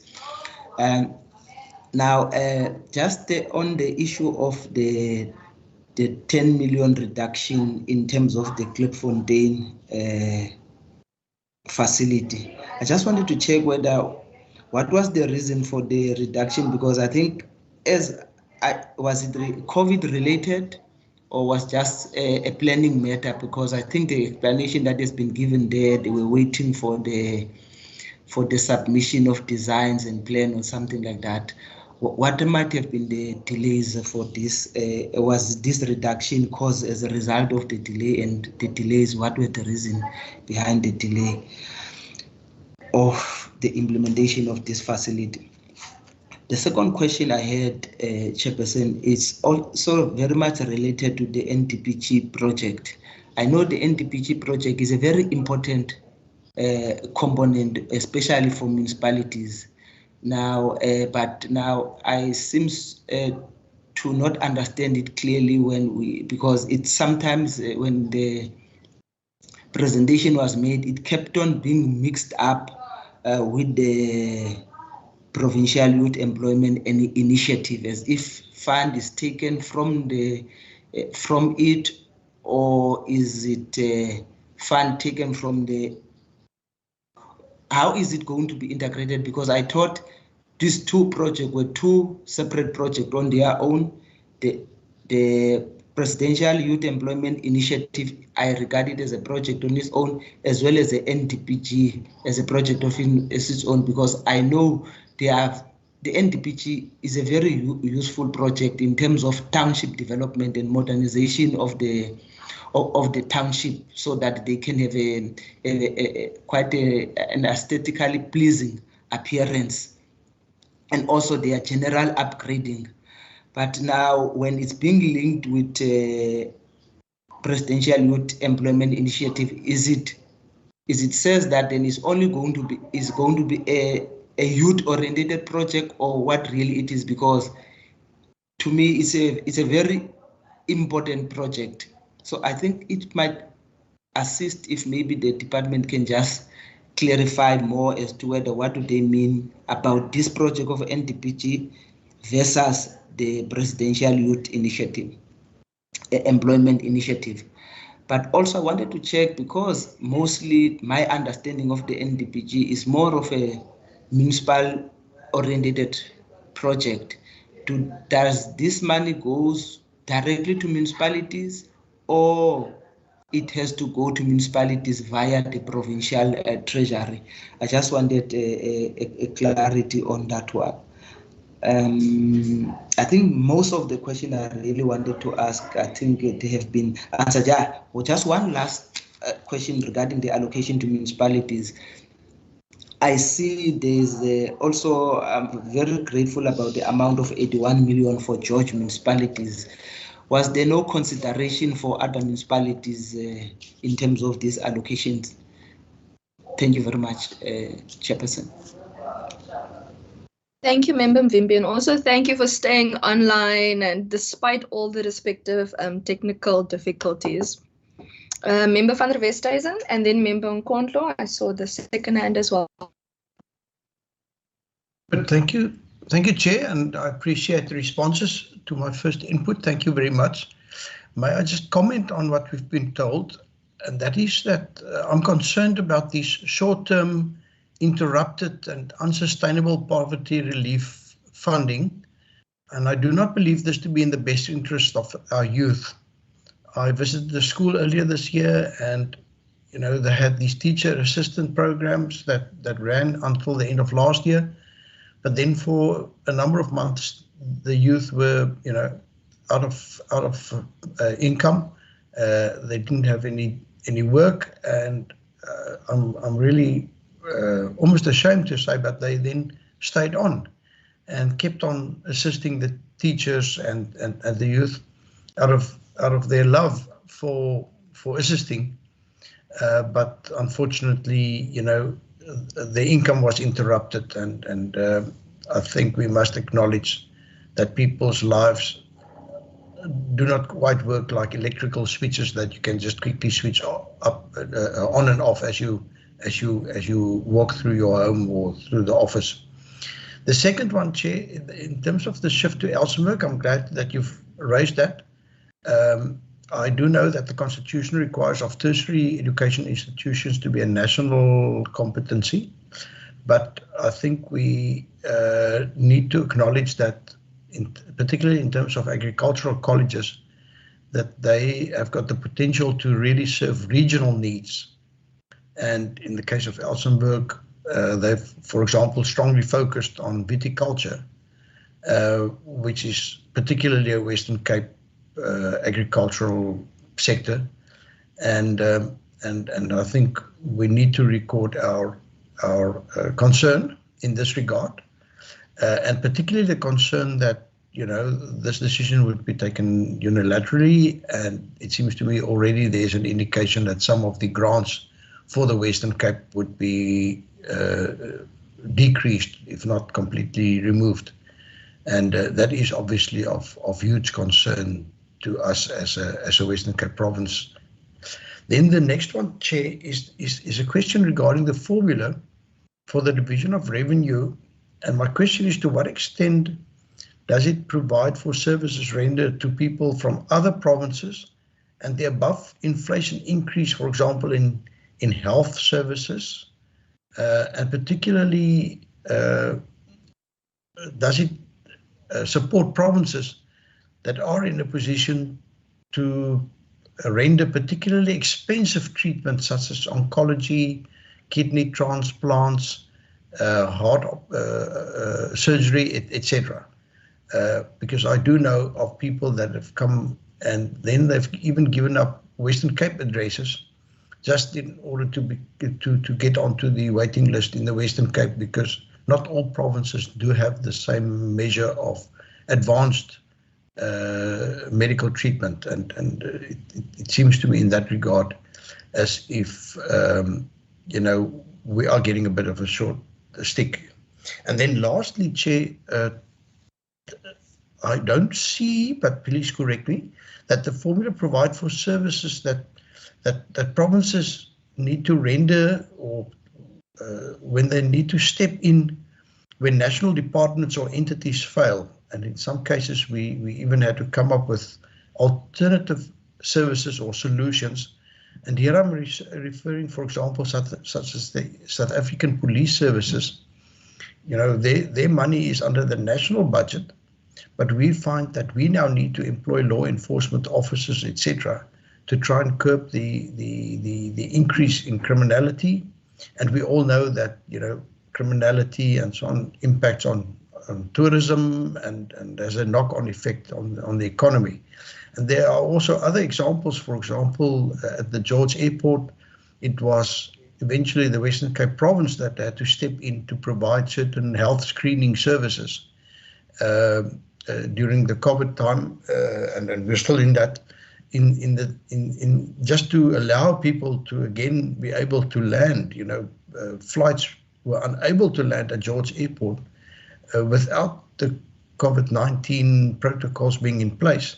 And it was eventually the province that had to step in and fund those services just to try and stimulate the economy. And, you know, for us, stimulating the economy, growing the economy, it's a full circle. Then obviously people are able to contribute to the national fiscus, etc. But it doesn't seem to me, and I stand to be corrected, and I'm all ears, that as if we are being compensated for going that extra mile in order to, you know, get the economy and the recovery of the economy going again. So, and Chair, there are others as well. For example, because of PRASA's failures in the Western Cape, we now need to provide more taxi ranks and other forms of public transport. And I think the problems of the Cape Town Harbour is also well documented, and eventually it's the province that in many cases intervene and give support. Also in the case of like the deeds office, etc., all national entities that unfortunately are struggling and that hampers the economy. And I think I don't need to explain how the deeds office, you know, a well-functioning deeds office with short waiting times, when people buy a property, the next thing they do is they spend on the upgrading of that property, etc. So are we being compensated when we step in into the void that we see in order to get the economy going? Thank you, Chair. Thank you so much. Member Nkondlo. No, thank you, Chair. I just wanted to say, I think to the colleague at National Treasury, I would really appreciate to get the info that when he was answering on my questions, that he said they could provide, including these guidelines that he said on the education side are available. Perhaps also in the others they could inquire, because it just helps to really get some kind of a deeper understanding of how these financial decisions are meant to respond, you know, in a more effective way to the challenge set to be the problem statement for the intervention. So I want to say I would really appreciate that. And in addition to that, if indeed, whether from our provincial treasury or from national treasury, one can just help one to get both the public transport network grant and the neighborhood development partnership, just more of a write-up that explains, I think, those adjustments. I will check in the Gazette, but I really need more of an information, as it was explained by the colleagues here, if such could be provided. And I wanna join, I think, Member van der Westhuizen on the issue of the, you know, my challenge is projectizing, you know, this big problem of youth unemployment. And if we consider it as a public policy issue, and we relate its historical background and context, we would see that South Africa has been grappling, even before COVID, the challenge of youth unemployment, and it has been growing.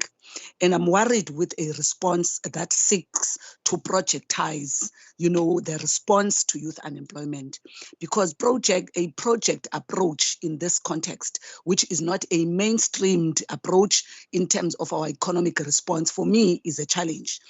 Because at this point, and I think the colleague even mentioned very clear, I think in one program, where the notion of ensuring that a mention is made to those that gets to be absorbed in these programs, that they are not permanent employment, and some are actually from November until March, is a demonstration of the challenge of projectizing youth unemployment, because there's an assumption that after March, it seems that this particular individual that would have absorbed, because obviously in terms of our unemployment, of our employment statistics, it means between the November and March, quarterly labor force surveys will see a positive sort of outlook of employment trends at that particular quarter performance. But the reality in terms of the year outlook, I think we're not going to see the difference. So this for me is the challenge of a projectized approach to youth unemployment, which is a persistent economic problem. So I'm very worried. And when somebody looks at the amounts, I mean, if you look at the last year, I think the last year's presidential employment initiative was about 1.5 billion. And now we're talking about 11 billion, which is actually almost a 10 billion jump from the last year. And all I'm saying, if you're going to put so much amount, it's important, to justify that this quantitative or quantum actually has got a basis to say, after this short periods of employment initiatives, it means you've got an exit opportunity or exit strategies that have already been predicated, that those that will be participating in these programs will be absorbed in the economy. Because I think just the mention that Honorable Member has mentioned about the project that he was referring to here in the province is a demonstration that those young people or education assistant now are having to have the burden of actually offering their labor to the system for free. And I think that is unacceptable, wherein now, because of the demand in those schools, they end up participating there, but without any income. But also further than that, it means they are back, because when we count them in terms of the period that they are in and the future, they will still be in the unemployment. So for me, how are we then, if we say these are initiatives to curb youth unemployment? So is it because youth unemployment, we believe it is just a phase, it is just a particular period because of COVID, and COVID is still with us? So I'm really very worried. Also, I think with this particular approach, and I would request that National Treasury, and I understand they are not the implementers of the program, but they are the funders, and as funders of the program, they need to have been convinced, of the manner in which these particular projects can be sustained. So if they do have a sustainability framework of these presidential youth initiatives, I would request that they share that information with us. And I further want to support you, Chair, when you say, and it's written, I think, in the DDM model, that I think the gender budgeting element provision will be placed there. And I'm hoping, and maybe National Treasury must tell us whether indeed also the youth element in terms of data or youth data element, has it been included in these employment initiatives, so that we are able, because at most when we ask these particular questions, we're told that the data doesn't go and provide the ages of the people that are beneficiaries. So we do not want to be repeating, and we seem, I think, as members, to always be asking questions as if we do not understand. And it becomes frustrating for us, because we ask these questions when these particular decisions, and unfortunately at times we are not party, to the design and conceptualization of the initiatives that are further brought to us, to approve budgets thereof. So I'm really asking whether that youth aggregation will be there, so that we can be able to pinpoint, in these amounts that have been put as part of the presidential, what is youth about them, and how do they go back, to tally with the numbers of youth unemployment that we're seeing in the country. So I'm supporting, I think, Chair, if indeed it is not happening, and maybe National Treasury can assist us to say how, from an indicator point of view, those both the output and impact indicators include an aggregation that includes the age definition in them. So I think that is an issue that I'm interested for National Treasury to sort of raise. My last ones, Chair, are just outside of this presentation. Actually, it's just to ask one. I think there was a point we're talking about the revision of the equitable share formula. Perhaps it might have eluded me, Chair, and pardon me if so. Has that process been concluded? Because I remember last year or even early in the year when we're engaging with National Treasury, we're still told that the process is still, it was already advanced. Has it been concluded to date? I just want to understand that. And also just to understand, whilst we talk about the pressure of the wage determinations, which are here to stay, because as long as we've got employees in the public service and there's inflation, I think as any employer, we have particular obligations, and how those gets to be negotiated. I think the concerns of members about how the provinces as a sphere, I think gets to participate or not in those, in terms of those determinations. But the other issue I wanted to ask to National Treasury is the extent to which we are managing the consistent or the persistent COE management, which has got to do with underspending of the delays in filling of vacancies and all of that. Is it a problem that we as National Treasury, and I'm saying, and I'm asking you at a level of the country without being specific to Western Cape, because even in the Western Cape context, we still have, I think, those issues of underspending of COE.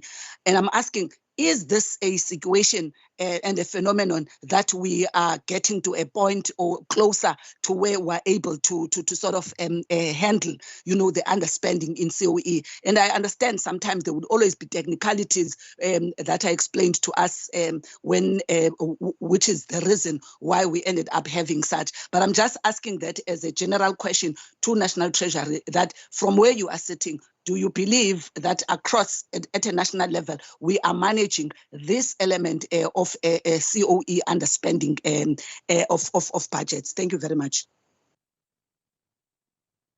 Thank you so much, Member Nkundla. And I think you'll also be very happy to know that I'm going to be giving you guys a little bit of feedback at the end of the meeting as well, based on how we're going to be incorporating our previous budget committee resolutions into our next budget workshop. But the programming committee has already given us a date for our second workshop. And I think to find out about the youth disaggregation of data, a National Treasury must give us that information in writing now, as we can put it as a resolution. But I think that's also something we can explore. Maybe we can, at a different date, ask the Department of Labour to speak to us about how do they monitor and calculate the numbers in the quarterly labour force survey and the impact of specific programs on that quarterly labour force survey, so that maybe we can get those answers of the temporary employment of things such as the presidential employment youth initiative. And I completely support your question on where is the gender disaggregation, where is the youth disaggregation in that data. And that also comes back to the fact that community safety and gender-based violence is not currently considered in the provincial equitable share. But with that, I don't see any other hands, and we were already 4 members who did ask questions. So I'm going to ask National Treasury to please take the first round of questions to answer, and then Provincial Treasury. Thank you so much. No, thank you, Honourable Chair. I mean, I have 2 pages full of questions. But anyway, thank you very much, honourable members, for the questions. I think we will attempt to answer, to the best of our ability. Where we can't, then we'll be able to really provide you the information in writing. I think let me start from the beginning, going down. And this it relates to the questions from the chairperson. I think on the MTPBS versus the budget, it was. I take it was just a comment and also educate us, the honourable chair, I don't think it needs our response. Just in terms of the wage agreement, the carry-through effects of that. So what we have done, because remember what the wage agreement is, initially we negotiated for a single-term agreement.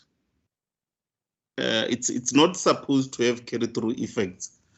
But however, the way in which that agreement is structured is that should we not be able to reach a new agreement by the 1st of April, the current agreement proceeds, it carries through. So what have we done? What we've done is that we've allocated another 14.7 billion rand to provinces for 2022-23, just so that they can be able to deal with that risk. Because I don't think that we will be able to have had a new agreement by the beginning of April. So we're able to deal with that in terms of the risk for next year. And obviously, as I said, I mean the outer year shouldn't be there because we don't expect it to be a multi-year kind of an agreement. So we just had to deal with the risk for next year, and then the new round will be able to then guide us on how we proceed. And also with regard to the issue of the court case, depending on the outcome, we'll have to go back and decide how we deal with that. So, but at this stage, we don't know the outcome, and therefore we can't preempt. Obviously, if we have to preempt, we think as government that we'll be able to win that case from where we are sitting. But if the outcomes becomes something else, then we'll have to go back and decide how we deal with this. And it also relates to the issue that you indicated of the fiscal consolidation, fiscal consolidation, reprioritization. The fiscal reductions, I mean, consolidation reduction that I'm referring to, I mean, relates to compensation of employees. I mean, there was, I think, over 200 billion rand that has been reduced from, I think, close to even 300. That was reduced last year based on the 2020 MTEF and 2021 MTEF. And the anticipation there was that we will have a wage freeze.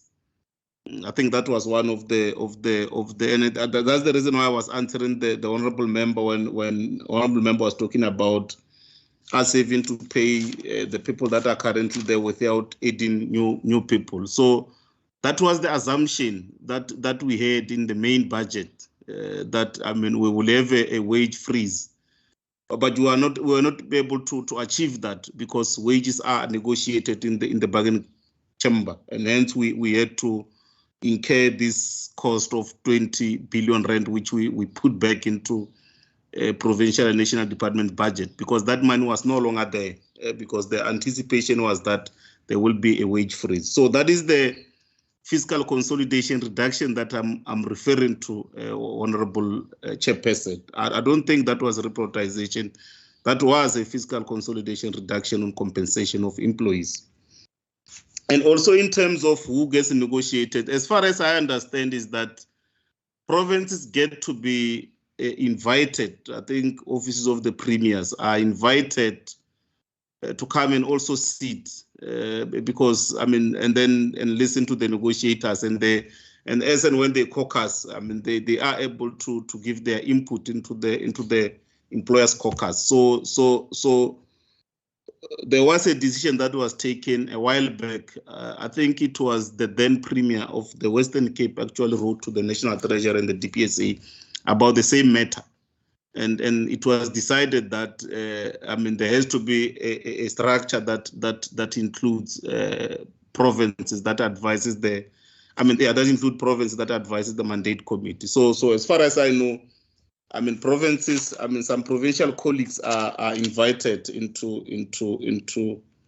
those discussions. Just on the agricultural colleges, I mean, yes, I mean, this is it's a very difficult one, but I mean, from where I'm sitting, let me say, based on what has been presented to us over the years, is that, I mean, there's been a decision from cabinet that these colleges must be regarded as higher education institution.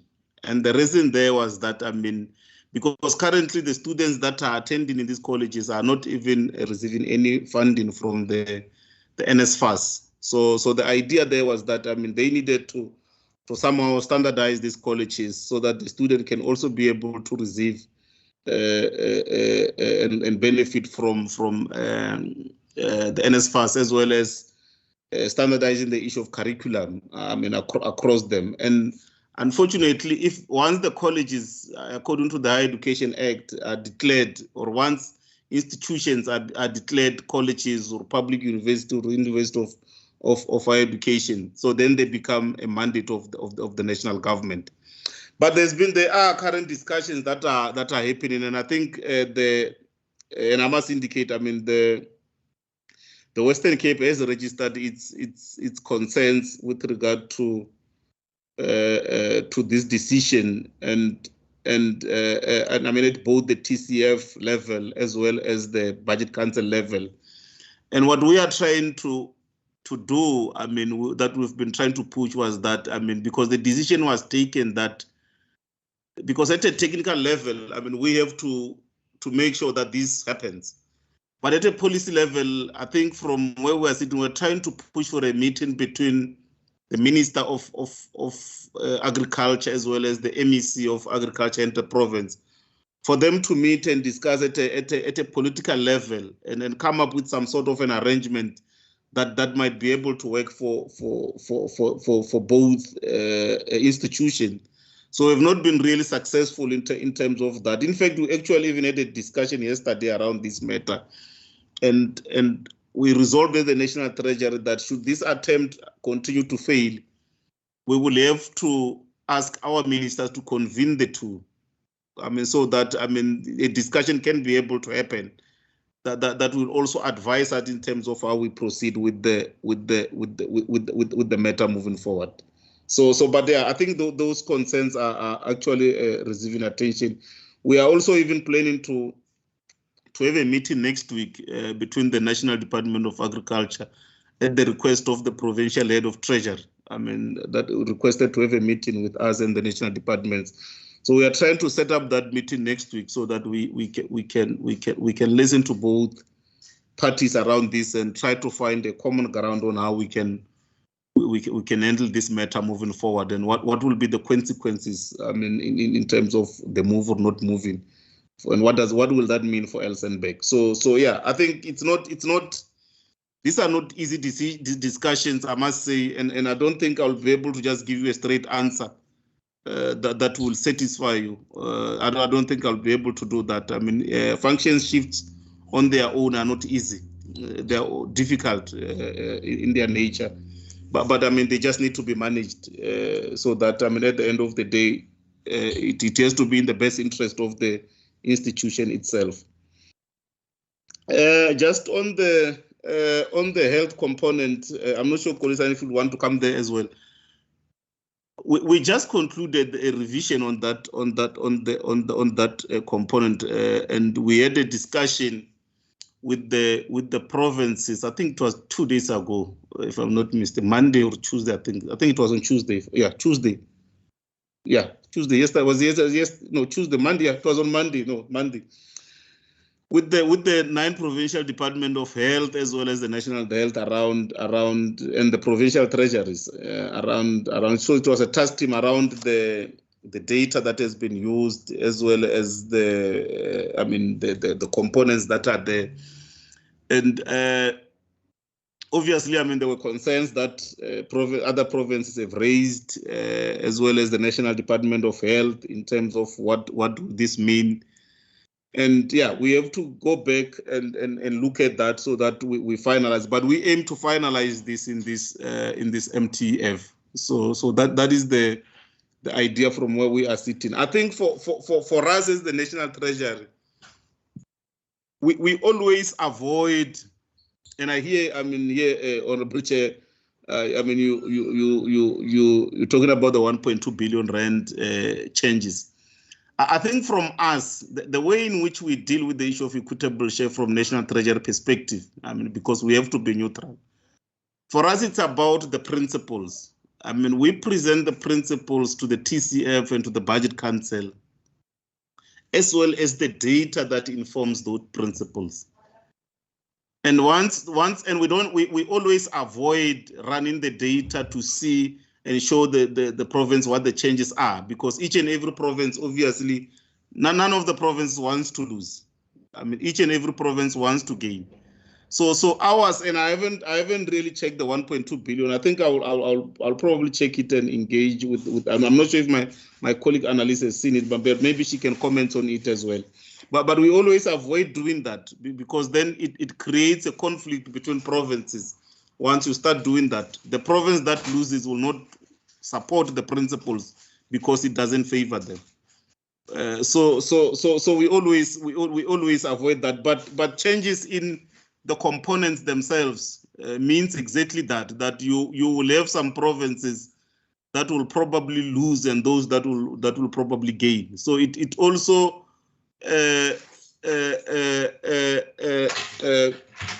applicable to when we do the technical adjustment into the equitable share. So I mean, there are those provinces that lose and those that will gain as a result. And then on the PRMG, I think the problem there was that I think it was the Select Committee on Appropriation in Parliament, or the Standing Committee, one of the two committees. They actually had a problem with the National Treasury using the PRMG to put that money to put the incentive money into the PRMG. So I think the advice was that we needed to take it outside of that, of the grant. So as a result, we did not have any other mechanisms to allocate that money that would have been to the satisfactory of the national department in terms of monitoring, because it had to be earmarked. So hence at the end of the day, we just couldn't. I mean, all our provinces. I mean, they had to. I mean, we had to. The money just couldn't be allocated, and provinces lost as a result of that. But I think it's something that we continue to engage on, and we'll probably try and find a solution on how we deal with this moving forward. But we tried, I mean, to look for a much better way to allocate it, and we couldn't. We wanted to go past, but yeah, it looks like we didn't really receive support there in terms of person, how it will be monitored and earmarked in that regard.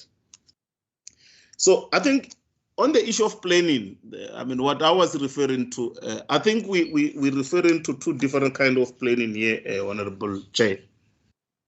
I mean, there is a difference between the choices and how you plan for those choices. I mean, I'll give you an example.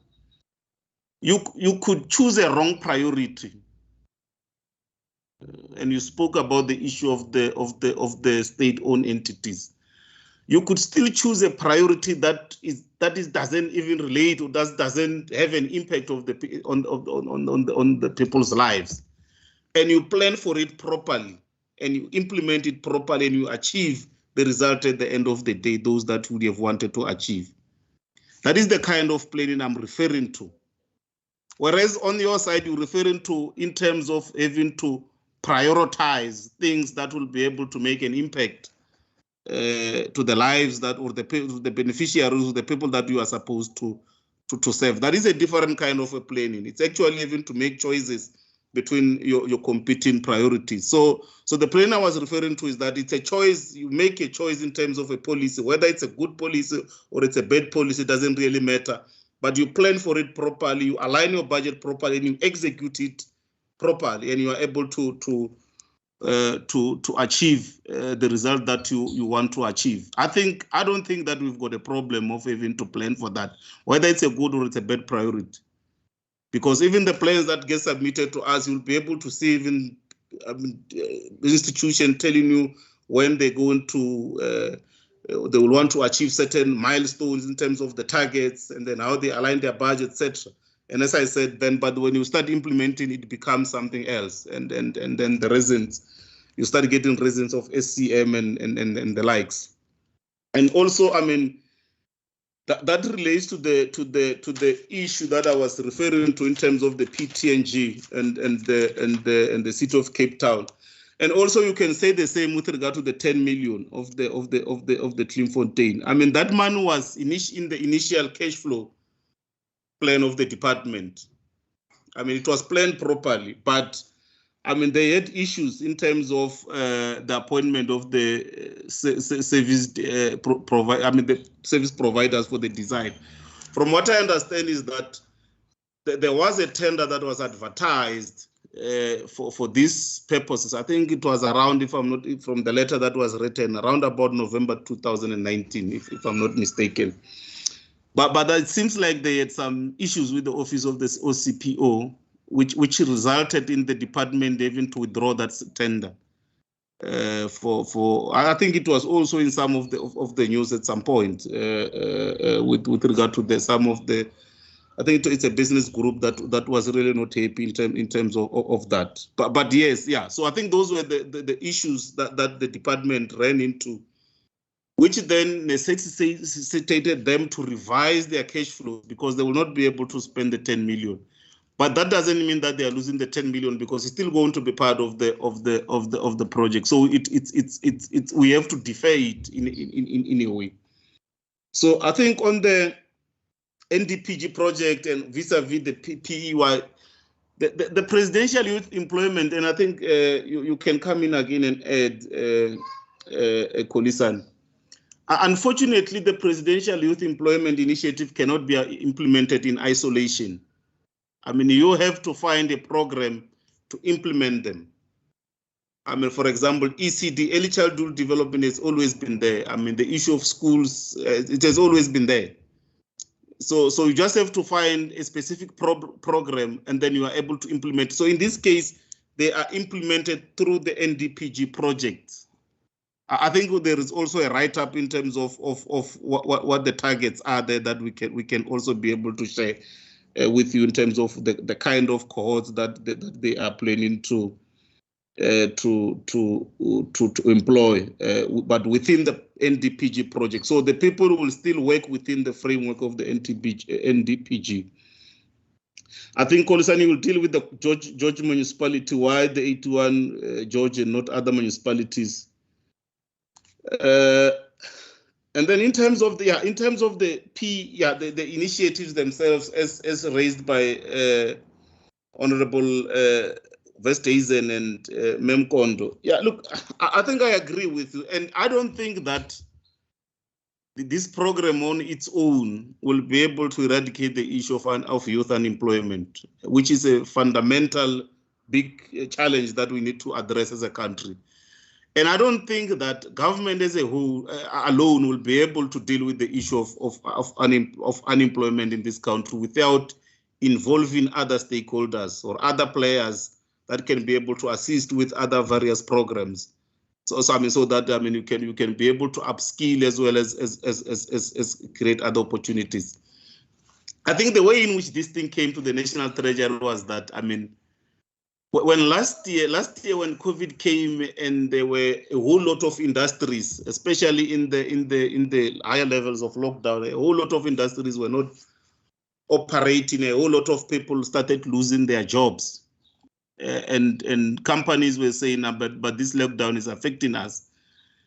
So I think this was just a short-term intervention at the time from the presidency that, I mean, based on this problem, how can as government respond so that we can protect income of people, I mean, during this difficult period? I mean, there was the social relief program, I mean, that popularly known as the 350, I mean, the social relief program that has been implemented. And then there was also this program that was also, I mean, that was suggested and it was implemented as a short-term intervention in the beginning. And we had to fund it as the National Treasury. But I think I agree with you, Mem Kondo, that we cannot projectize the issue of our youth unemployment, but this was just a short-term intervention at the time to respond to a particular problem. But because youth unemployment has always been there, and it's something that we really need to strengthen our effort in dealing with as government. And I think as the National Treasury, we are really guided by the President in terms of how we proceed with this. And I think based on their evaluation, because they have to evaluate at the end of each phase. The phase 1, they evaluated, and then they provide data, and they came to us and said, we want to proceed. So can we try and make money available?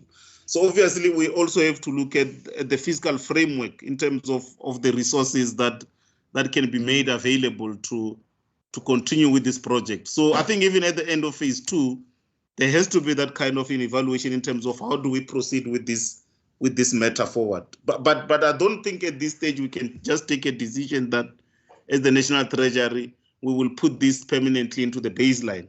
I mean, because the baseline has to be reviewed. We have to look at where we can find the money from in order for us to continue with the program. But I agree with you. I think totally, I don't disagree with you on how we should, I mean, continue to prioritize and try to implement programs that will be able to assist us to move forward and make sure that we create the necessary job opportunities or other entrepreneurial opportunities. I mean, for our young people to be able to then improve their living standards. I think it will, yeah, as I said, it needs a multi-sector approach, not just the National Treasury, the DPME or the president on this matter. I think there are a whole lot of stakeholders, including NEDLEC, that will need to be involved for us to come up with a program that will be able to be sustainable, and then we assist each other. I think I mean I dealt with the issue of the, just in terms of the PES. I mean, in terms of the movement of the, especially within the health sector and let's say even in education, the movement of people from one province to the next. In the health space, I mean, that gets compensated through the health component. I mean, we've got an output component that looks at hospital outputs. And then provinces that you get, because then your hospital output goes up in terms of those, because those people get counted as having visited your facility, and then it then affects your data in that component, and the technical data when adjusted, then it deals with that. And then in terms of referral, and I think you spoke about self-referral, where people just comes in and they use the address of the Western Cape, I mean, or address of any residential place within the province. So that's how you get compensated. But then if it's interprovincial referrals, I mean, the province can build the province that would have referred their patient to your facilities, and then you deal with that through the intergovernmental debt mechanisms. So there are those two ways in which we deal with that. And then in terms of the services rendered on behalf of other institutions, yes, I don't think the formula does that, because the formula is based on specific number of components, as I've indicated, and a specific amount, I mean, a specific data that is centrally collected. So I don't really think that is something that we can be able to address through the formula, because first of all, we will need to have a central data collection point. We cannot rely on the data that each province gives us, and then we say, no, let's create a component for this, and because different provinces will come up with different initiatives that they say they are doing that benefits that are on behalf of the national. So it might end up be chaotic within the formula itself. So I don't think it's something that we are doing currently, and it might not be visible from where I'm sitting in terms of us even to put a component that deals with that, and how we will weight it, and the kind of data in terms of collection, etc. Yeah, I think, Mem Kondo, yes, I think what we will do is that for the phase 1, Kolizan, will have to ask the departments to give us that data that shows the aggregation in terms of who would have been hired in each sector, and the genders, etc. And then once we receive that data, we'll be able to give it to you. I think the easiest one that I think will probably not even take long it was in the education, because the education one, I think for me, it was very clear. I mean, even in terms of the guidelines, it was very clear in terms of who's been targeted and how they should go about appointing. So that we should be able to not. I mean, we shouldn't struggle to get that one. I think the others will have to see with this sector, so that I mean, also as the DPME in terms of that data. So we'll be able to share with you. I think the guideline, yeah, the guideline for education, we should be able to share even before the end of the day on that. We do have the write-up on PTNG and NDPG. Kolisan, I think, yes, I think the honorable member just want to have a much better understanding there. We should be able to share with you. I mean to put it in writing, so that so that we are able to assist you. And then in terms of the managing of the COE and the expenditure, I mean, I work with provinces in the main, and I mean, what I can say, Honorable Chair, is that currently, I mean, within the education and the health space, I mean, we've got a big fiscal risk of actual and over expenditure, not an under expenditure. I mean, as at the end of September, provinces were projecting to overspend on compensation of employees by about 20 billion rand. Of course, about 14.7 that 14.7 will be able to offset that, but there will still be the remaining amount that will need to be that province will face the pressure on. But in terms of how we generally deal with the issue of under expenditure, and I think my colleagues in analysts could also share light on how they deal with it from provincial perspective. The issue is that, I mean, because you can't roll over, unfortunately, compensation of employees under expenditure. So what happens is that at the end of the year for National Department, if you underspend, you then surrender that money to the National Revenue Fund. And I think it, even in the case of the provincial processes, you'll have to surrender, unless if you can try and come up with a very good convincing story in terms of why that money must be given back in the form of a rollover, in the form of any other form. And also, I think there are various reasons that also contribute to the issue of under expenditure on COE. I'll give you one reason. One reason is that most of the time, a department, like for example, let me take health or education, they will budget to hire the teachers or nurses. They will budget for a full year, estimating that they will hire them from April, and then they budget for the whole year. Then sometimes processes takes long, you end up hiring them in June. So which then means that for the first 3 months that you didn't hire them, that money is a savings. Because when you hire them in June, you don't pay them for the months that they were not there in the system. So I think we look at those reasons as and when we engage with the department, we interrogate what would have been the reason, whether the under expenditure it's a savings or it's just a pure under expenditure because there were people that you wanted to hire and then you couldn't hire. And then we engage on how, especially in the case of service delivery department, how would have that impacted your service delivery, and what are the mitigating strategies that you are putting in place to make sure that you are able to recover and hire the people that you're supposed to hire. So I think, yes, I think our Chair, these are the questions that I had on my notes. I think I will ask my colleague Kolisan to add on the maybe even on the health components. Kolisan, you can just add on the equitable share if you want to add, because you've been dealing with in terms of whether how it can compensate for other services.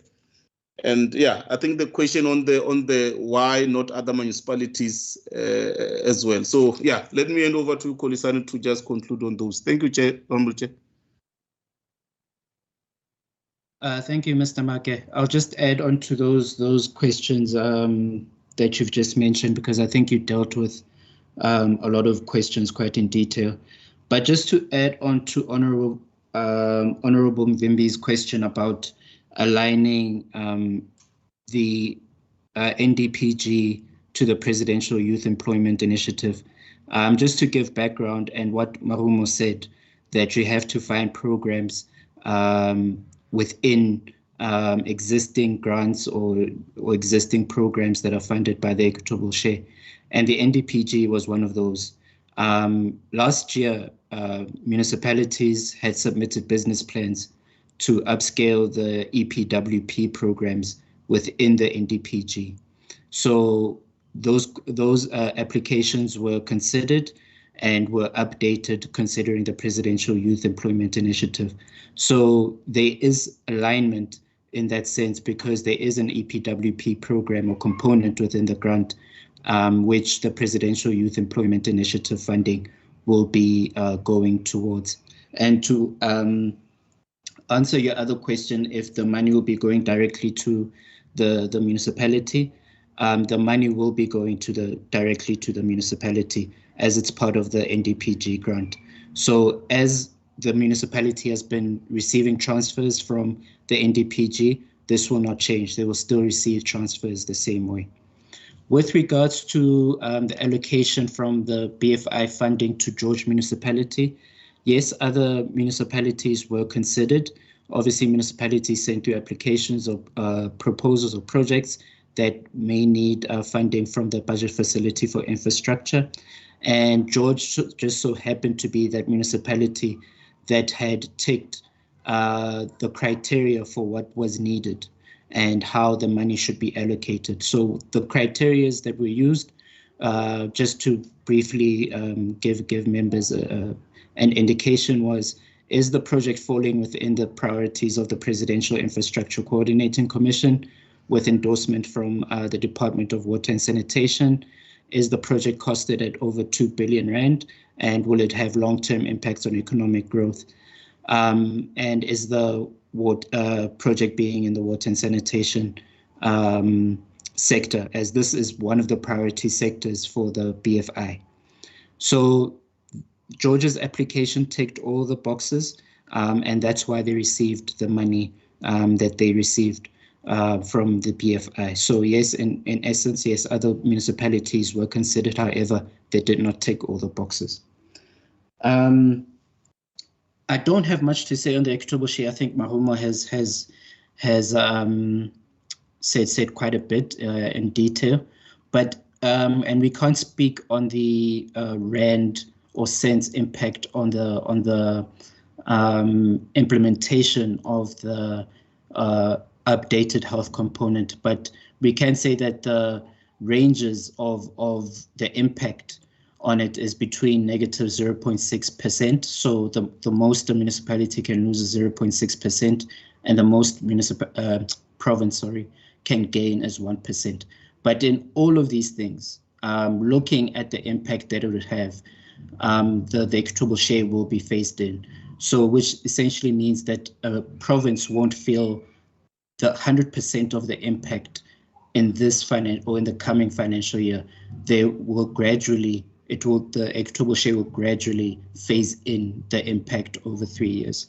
So that's it. I think Honorable Gondra raised the question of when will the PES review be concluded. We hope that it will be concluded within the MTEF, as Marumo had said. I mean, this is one of the biggest reviews we've done, because in other reviews we'd just focus on a component and we'd review that and we'd get it done. But this is a very broad review. We're looking at data updates as well as structures of components. So we are doing it in a piecemeal approach so that, one, we can understand the data that goes into it, and we can assess the effectiveness and the validity of the data. And we have to be very careful with that. And as well as, I lost my train of thought there, but data and the structure and the impact of the review is very, very important. So we're doing it in a piecemeal approach because it's a very big review. So hopefully by the end of the MTEF we'll conclude. But what we can say for now, we've concluded on the update of the health component, and we've also concluded on the data in the education component and the structure thereof. So I think that's it, Marumo. I think you've covered most of the questions adequately. Thanks. Thank you. Provincial Treasury then. If there's anything that you guys need to answer or comment on?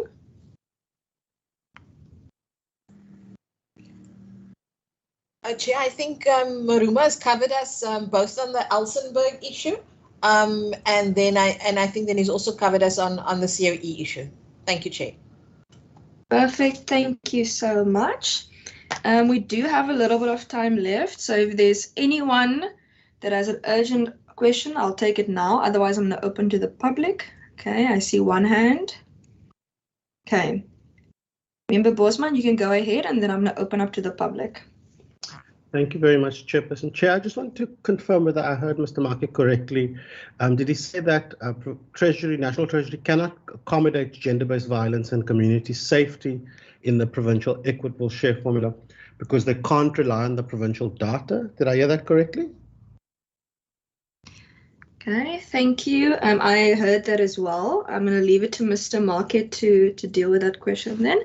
Mr. Market? No, thank you, Chair. No. I was not being specific to gender-based violence or crime matters. I was just talking about all those matters where provinces are rendering service on behalf of the nation. In terms of the gender-based violence, I think in most cases how we deal with these matters, I mean, if you can refer even to the main division of revenue, we allocate this funding as an add-on. I mean, we did allocate money for gender-based violence actually to provinces as an add-on outside of the formula because it's not accommodated into the component of the formulas. So if there is a specific problem, I mean, countrywide that we need to deal with, so that's how we normally deal with those problems. So we deal with them in an add-on basis onto the equitable share. Thank you. Thank you. Mr. Mark, you did say gender-based violence and community safety when you were answering that particular part, but I will ask the members to consider matters for resolutions in this regard. Is there anyone from the public who's online or who has made a submission? Ms. Kamish Ahmed, do you know of anyone who's online? Chairperson, no one has indicated for input. Okay. I received one email which I forwarded to you, Ms. Kamish Ahmed. I'm not too sure 100% if it was for written comment or if it was just general why the person can't attend the meeting. I did forward it to you. I'm just gonna give the gist of the comment to the committee, but you're welcome to also forward it to the committee. It's from Mr. Johan Rademeyer. He indicated he was previously, I think a year or two ago, here at the committee to give comment from Drakensberg's side, not from the municipality, but as a resident of that area. He indicated that he can't be with us today. He has an appointment in a different province. What was he? Okay, let's see. He felt it was very important for municipalities and politicians alike to partake in these discussions annually, especially municipalities. He did a paragraph on why municipalities should be commenting more. I did indicate to him previously that we do send it out in terms of public participation quite far, including the municipalities. He also indicated here, let's see quickly. He also spoke about the rightful share of money that goes to municipalities. Let's see. And then he spoke in another paragraph here about Drakensberg being the recipient of a major outflow of funding. And let's see. He spoke a bit about different grants such as MIG, IUDG, EPWP, INEP. He made general comments about like what the reason that that municipalities should be giving comment is also because of these items. I think some of these grants have different names now, or gets money directly from National, but National Treasury can assist us with that. Let's see. And then he compared some of the equitable share in the division of revenue to municipalities such as Polokwane and Madibeng, and populations of those municipalities. He also, it seems that he made a comparison between those and Drakenstein. Let's see. And then he argued here that the Treasury was rewarding mediocrity and punishing sound financial management. That was the words that he used. That's in that same paragraph. And notwithstanding arguments for the applications of norms and standards in calculating DORA allocations. That's also in his email. Let's see. And then he asked, can we as taxpayers expect our representatives to aggressively present our plight for large allocation of the available funding? Yeah, so that's in a nutshell, but you are welcome to forward the email to the members of the budget committee. For that, I have forwarded to you specifically. It doesn't seem like there's anything specific that the resident wanted to deal with. But if there's anything that National Treasury would like to address regarding the matter, they're welcome to do so now. Okay, I see Ms. Kamish Ahmed and Mr. Mark and Member Bosman. So I'm first going to ask Ms. Kamish Ahmed, is there anyone from the public here, or is there anything from the email? Chair, I just thought, just for the record, I need to note that Salga has submitted an apology due to training at the Integrated Council. They're having an Integrated Council induction program, and they would also like to know the outcome of the meeting. So I just thought I'll just table the apology. Okay, I think what we can do is not only can we forward the documentation, but we can also send the recording of the meeting and respective minutes and documents or whatever that comes and resolutions that come out of the meeting, we can send to Salga then directly as well. Will that assist? Thank you, Chair. Okay. I'm going to take Member Bosman's hand first. I just want to find out quickly if that's a point of order or a question. Chair, it's not a point of order or question, it's just a comment. I think one of the things Treasury might want to consider is giving us a little bit more time to digest budget information. These truncated timelines make it really difficult to engage in any form of meaningful public participation because we don't actually give members of the public an opportunity to participate in the process, because the processes that we have to follow to enact public participation is quite long, and these timelines are getting shorter and shorter every year. That might just be my observation, but I do think we need to look at how do we increase the timelines, and also how do we sort of proactively get more public participation, especially in the budget discussions. That's just a comment from me. I completely agree with you, especially since this is a Section 76 bill of the NCOP. So if my memory serves me correct, a Section 76 bill, you get 6 weeks to process a bill. And at the moment, we essentially have to rush members into having a briefing, having public participation, sending public participation out before we even get the bill, which in my opinion has its own possible legal ramifications. Then you take a short break quickly, you caucus, you have to come back, you have to submit information for your negotiating mandate, and then quickly in 2 days' time, 3 days, 72 hours, essentially, you have to submit a final mandate, and you end up with either no public in the meetings, or you end up with maybe one, if you're lucky, such, for example, as Mr. Rademeyer, who seems to be quite a concerned citizen, as this is now his second time where he has submitted comments or been in the meeting to submit comments regarding DORA.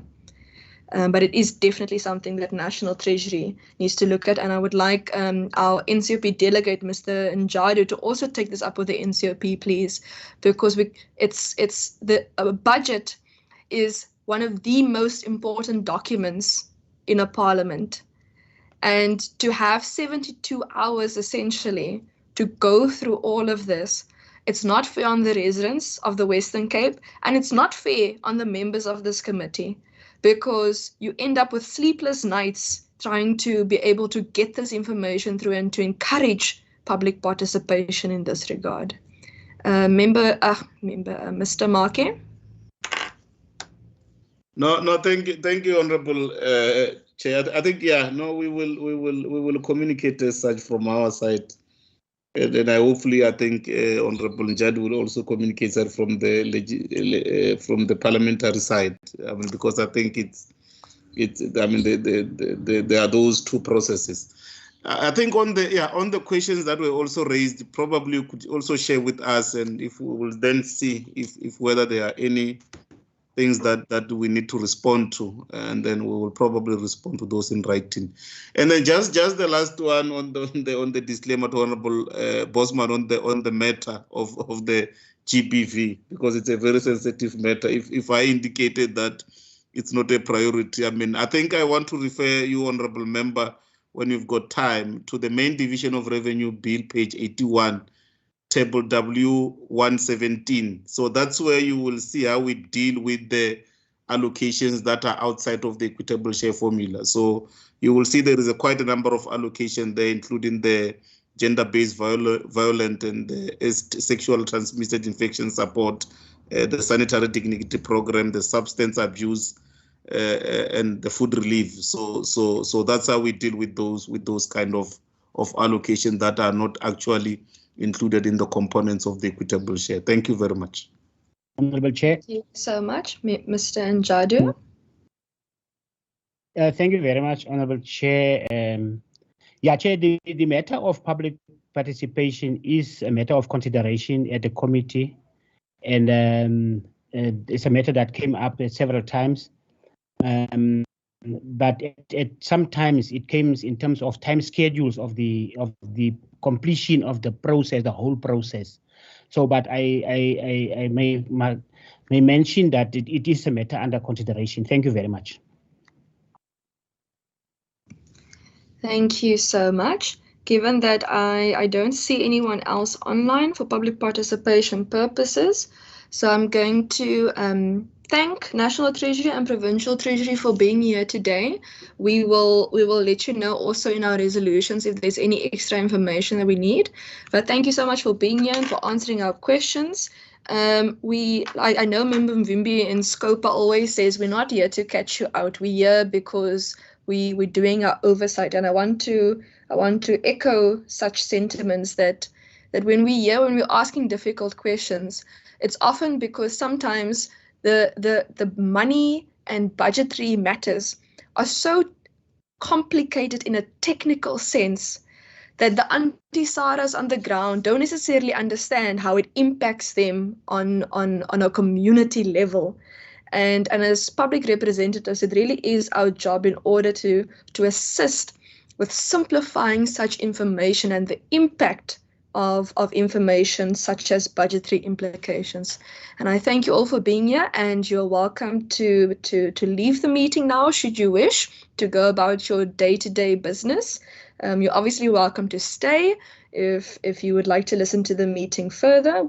We will now be taking a break of 15 minutes. It is 11:42, so we can actually take a break of 18 minutes.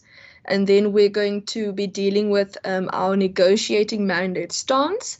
So members, please use this time to go consult your respective colleagues, or if you have any input that you would like to send to the procedural officer, you're welcome to do so now and email her or send it to her over WhatsApp if you have any information. And then we will reconvene at 12 o'clock in order to deal with the negotiating mandate. Thank you so much.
table information now.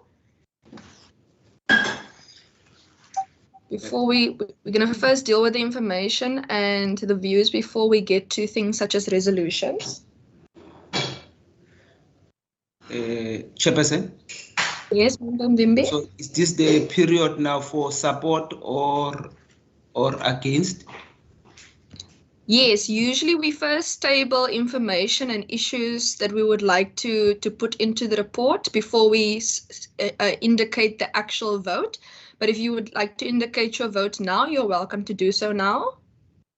No, I think maybe then before that, it might just be good then in the report. I think the issue of if we can get, I think the department did make a commitment to the National Treasury to actually give a write-up, make a write-up of the NDP, the Neighborhood Development Partnership Grant, especially for the Western Cape and how it's actually proposed to be used. If we can get maybe more information on that. Okay, no problem. That does sound a little bit more like a resolution, but we can put it into the request for information from the department as well, or in the report if you want to. We can do that as well. Member van der Westhuizen. Thank you, Chair. Chair, I have over the break forwarded the document to Ms. Ahmad, which, if it's in order with you, I would like to ask her to flight so that other members can also take note of it. It does contain a number of observations from the bill itself, as well as the presentation that we've received this morning. If it's fine with you, Chair. Okay, I see Ms. Kuta has already put it up now. Let's see quickly. Okay, so the DA has made a submission to the committee. Let's go through it quickly. Okay, so those are the members present today. Okay, I see that. First paragraph. Okay. Okay, so that's just the general allocation to provinces and national departments. Okay, second paragraph. Okay, that is the amount that was given for the Public Service Wage Bill and Presidential Youth Employment Initiative. Okay, I see there. Okay, let's go down. Okay.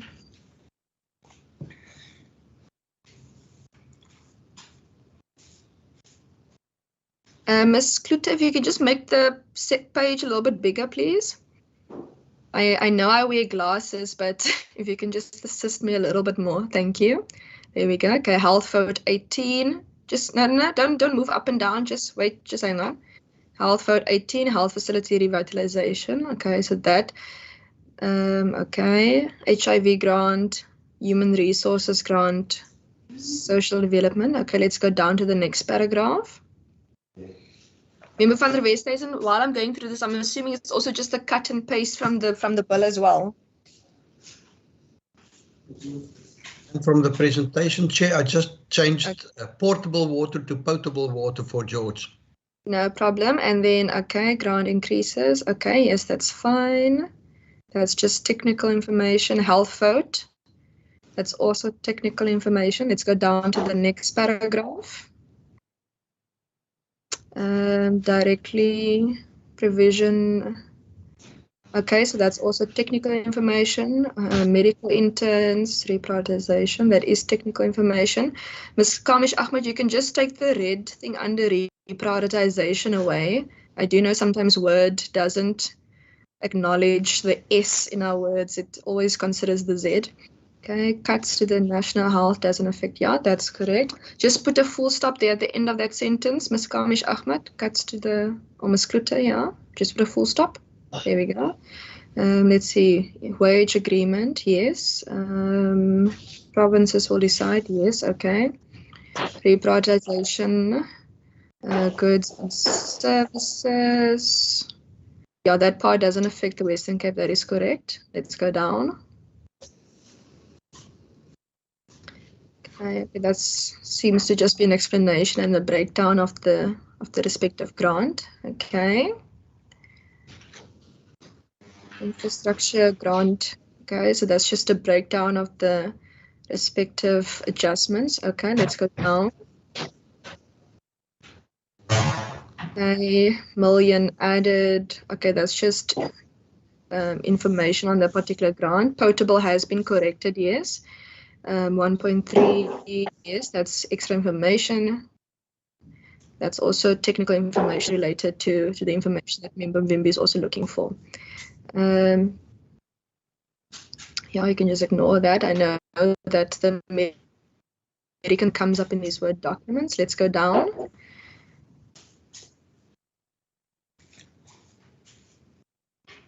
Okay, so I'm assuming this is where your reasons start. Correct. I think this is the debatable portion of the document, and I would like to ask colleagues' attention for this. Okay, let's just quickly go through the points. Point 1 is the provincial equitable share formula made out of 6 components. Okay, consideration should be given to include community safety, gender-based violence as a component of the provincial equitable share formula to capacitate efforts to combat violence and criminal activity in the province. Okay, before I go to number 2, let me just quickly ask number 1. Are members comfortable with number 1?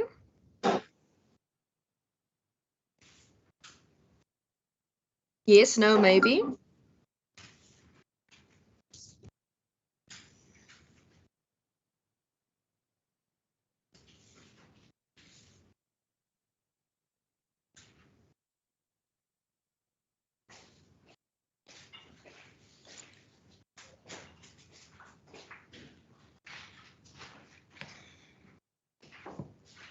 Can we perhaps get take silence as concurrence? Oh, sorry, my mute button was on while I was busy reading number 2. Apologies. The updated the health component of the provincial equitable share formula is likely to see a decrease in the allocation, while service delivery demands remain high and health platforms across all provinces are strained. Okay, is everyone happy with number 2? Great, Chair. Okay, perfect. Number 3 then. Yes, Member Mvimbi? Maybe I will also argue on this issue even when we finish at the end of our on this point. You see, most of the issues you've put on the report up until where you said, I like you've raised the issue of the neighborhood development grant. They're in the report as well. It's something that I really support. I don't have a problem with, but until you come to the point where you say you disagree with the if you can just bring it a little bit down, bring the okay, but Member Vimbi, just hang on quickly. We're going through the points one by one. Or do you want me to go through all of them first and then ask you? Yes. Because we said we're going to go through them one by one. Okay, that's fine. Let me then go through all of them first and then come back to members. That's fine. Okay, so that was the second point. Okay, and point number 3 that was made. Plans to shift the colleges of agriculture to national government and have these institutions funded through comprehensive agricultural support program grant would negatively impact on the workings of Elsenburg as well as the impact of the work of the Provincial Department of Agriculture. Okay, so you can hold your comments in for now because we're going through each point. Number 4, the removal of incentive component for the Provincial Roads Maintenance Grant from the grant baseline for 2020-2023 due to delays in development objective allocation criteria will see funding cut to the Western Cape for road maintenance. Okay, let's go to the next point. Okay, well, the 1.4 billion increase allocated for the implementation of the wage agreement of the Public Service Coordinating Bargaining Council is welcomed.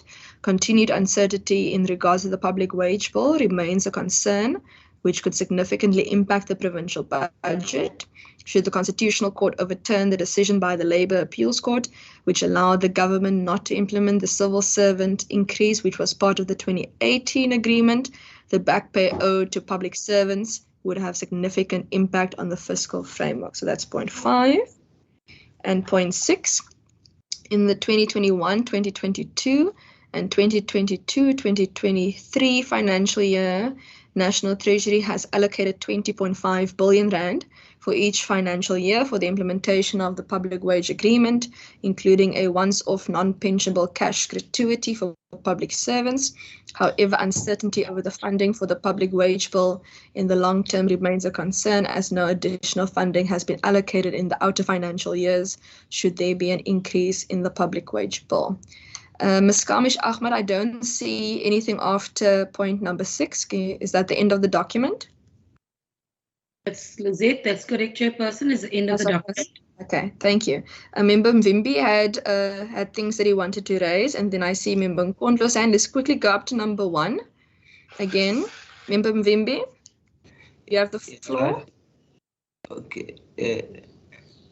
Yeah, no, I was going to say, Chair, you know, the content of the report, if you look at it from the beginning, it's fine with most of these things up until where you said now that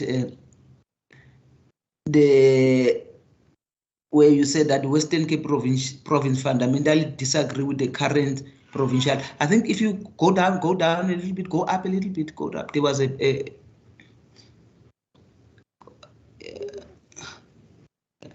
yeah. So, Member Mvimbi, the previous page is where the technical information ends.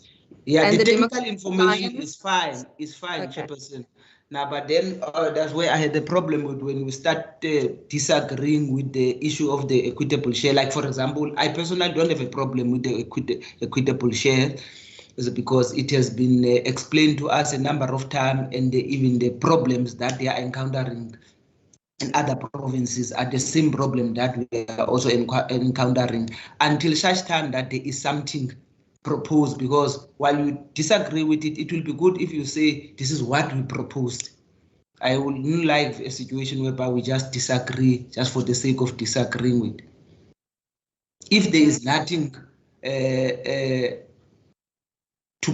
we are proposing, I think it's actually, there is no point in us actually disagreeing. Okay, Member Mvimbi has indicated he doesn't agree with number 1. Okay, I'm gonna first take Member Nkondlo's hand before I take other members' hands, because we already have some of the other members' views in the document already. Member Nkondlo? Chair, perhaps maybe assist me to understand. I seem to be very slow these days. I see here we're considering a document of the party, the Democratic Alliance. And now I'm just not understanding, how are we as a committee expected to be going through a Democratic Alliance proposal in the committee? Because I had thought that we are considering a mandate of the committee, a committee that is a multi-party with different members from different parties.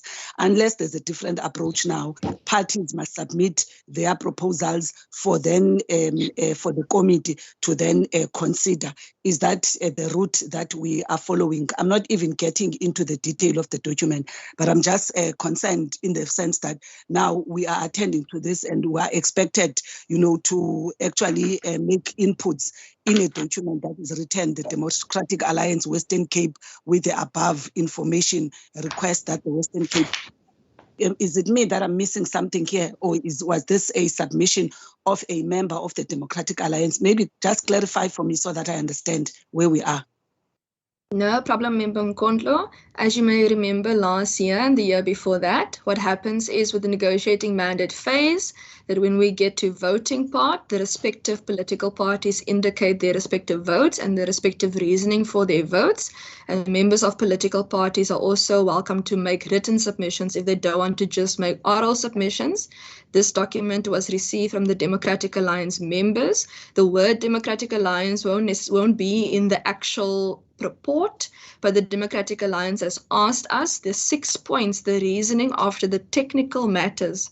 They've asked this. If you read there, it says the Democratic Alliance Western Cape, this with the above information, requests that the WCBP Budget Committee notes the following concerns and includes the below information in its negotiating mandate report. So the organization, the members, and I saw that the members' names were at the top, and it is the members that are also today in the committee. They've asked us to consider these 6 points for the negotiating mandate report. It is standard practice, and it is also standard practice in the NCOP as well as in the NA for many, many years, that if a political party would like to make submissions, then they're welcome to do so orally or in writing, similar to, for example, if a resident had to make input on matters such as these. Member Bosman, you had a hand up, and then I don't know if that's a legacy hand or a new hand from Member Nkondlo. Chairperson, I just wanted to just respond to Member Mvimbi's input. I think it does say at towards the end of point 1 that the current provincial equitable share is worked out, taking into the 6 components, and we are asking for it to also include community safety and gender-based violence and other issues that are quite costly in terms of where provinces spend money. Thank you so much, Member Bosman. Member Nkondlo, is that a legacy hand or a new hand? It is the legacy hand, Chair, and I think from where I'm sitting, I wait when we get to the negotiating mandate. Okay, no problem. Okay, so the Democratic Alliance members have requested for this particular point. Member Mvimbi has indicated he doesn't agree with this particular point. Member Brankhuis, do you have a view on the particular point, number 1?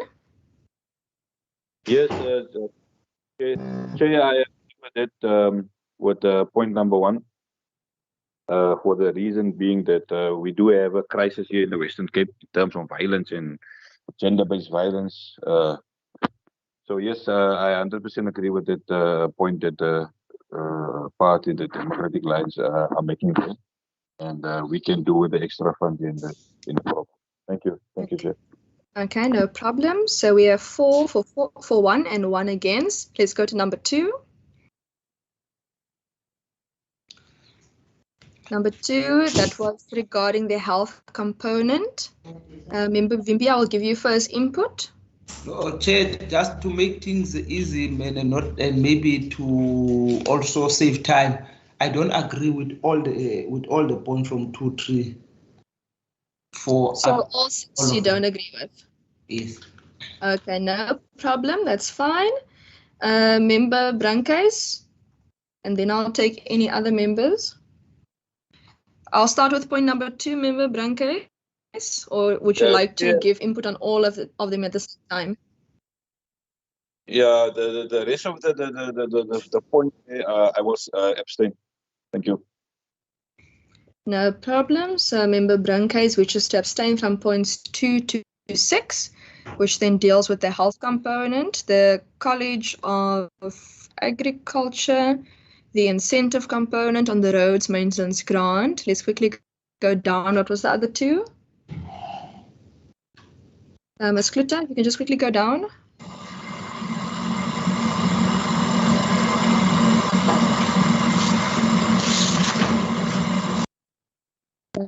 Okay, so that was wage agreement. And what was the 6th point? Also wage agreement. Okay.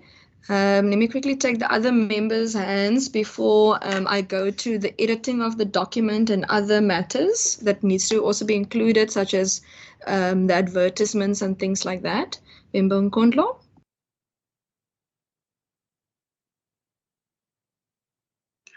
No, Chair. I do not agree with the document. I think my view is that I do not agree, and I'm hoping, I think when we get to, because I'm not sure whether some of the submissions that were discussed in the earlier on when we had Treasury are meant for the resolutions of the committee, which I think I had some points that I wanted to raise, which emanate from the previous discussion with National Treasury.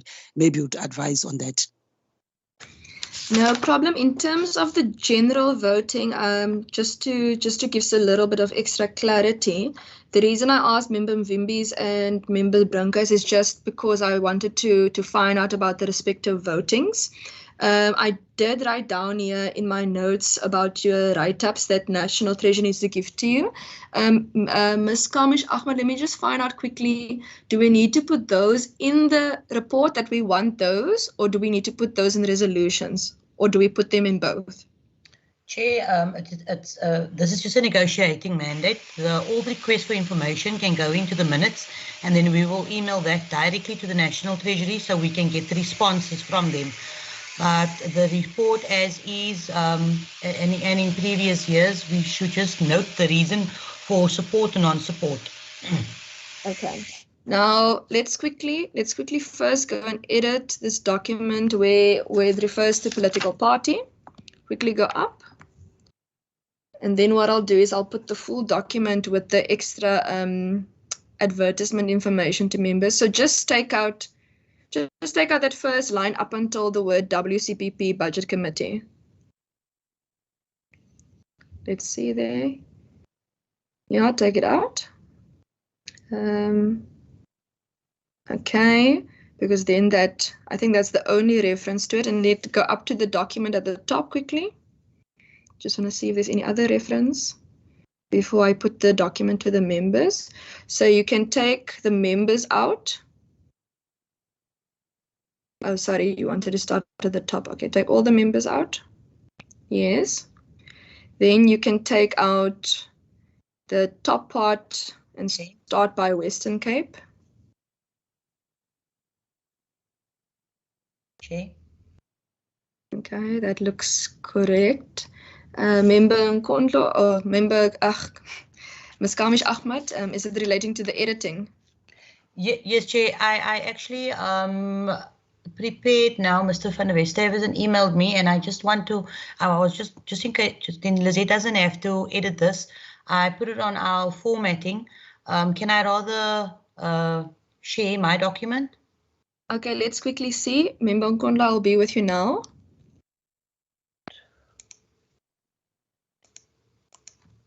Now with you, Chair. Okay, I'm just going to flight it.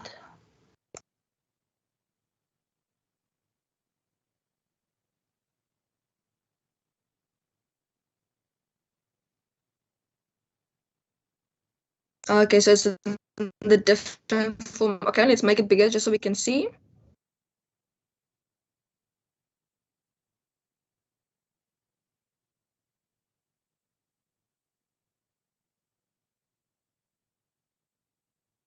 Okay, we'll deal with the how to support in a bit. I just want to see if the information is correct. Can we put in the dates and the newspapers that we submitted adverts in, please, and what languages they were, just so that, because I do know that even though we always send out public participation adverts, that sometimes the NCOP also asks about it. So if we put it in the report, then at least then it's there.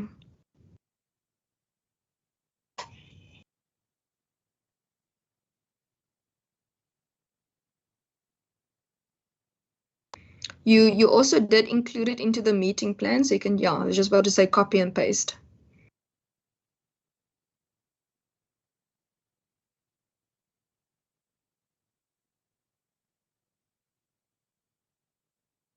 In, just put the word in there after placed. Okay. And just space between 2021 and the brackets.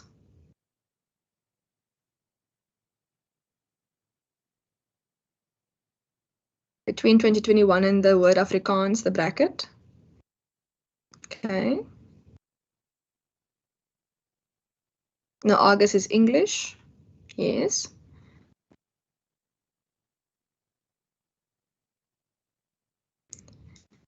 Okay, can we just check the format of the words and of like that, the lines August and Vukani? I'm not sure if it's the same font as the Burger. Looks like different font.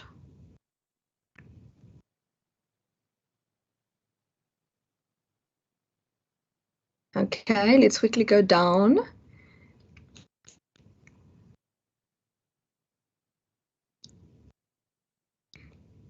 Okay, where do we add the indication regarding public participation? Do we also add it at the top? Chair, Okay, that's fine.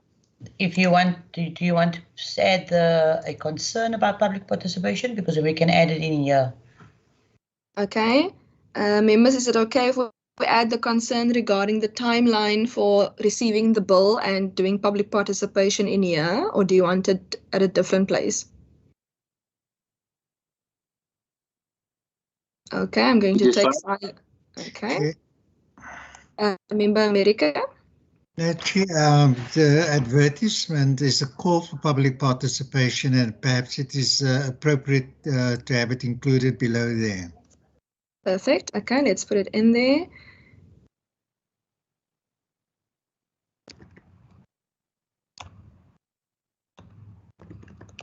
Yeah, Ms. Kamish Ahmed, you can use your nice English about the truncated timeline of processing. I think that's the correct word, of processing the bill. And we have concerns regarding truncated timeline of processing the bill.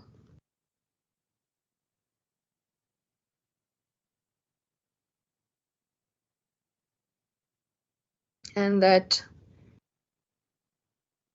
consideration be given to using the full 6 weeks timeline. Would members be okay with that?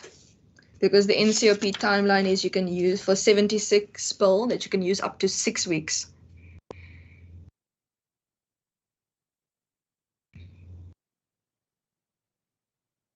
Of Ms. Kamish Ahmed of the raised the concern of the truncated timeline.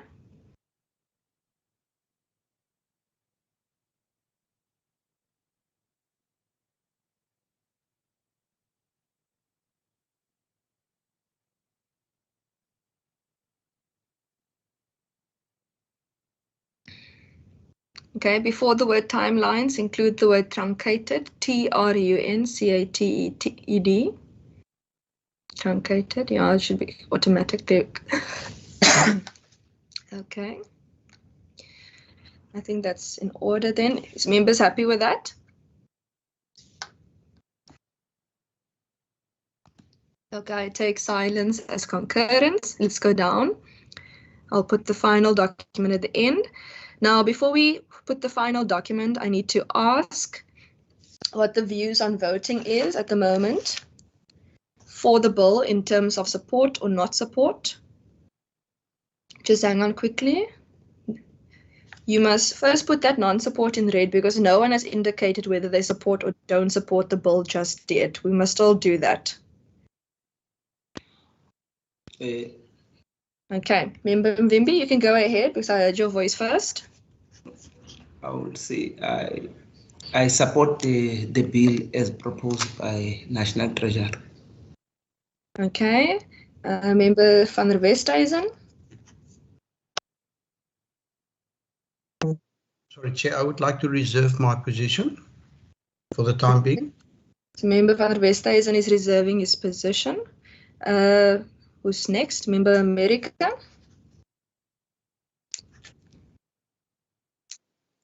Sorry, I was on mute. I will also reserve my position for the final mandate stage. Thank you. No problem. And then the last person is Member Brunkhuis. Thank you, Chair. Chair, I support the bill from National Treasury. Okay, so it's 2 abstain, 2 support, and I also would like to reserve my view on the bill. I would like to abstain for now and wait for the final mandate to see whether the NCOP takes our respective matters into account in the negotiating stage. I see Member Nkondlo's hand was up. Member Nkondlo.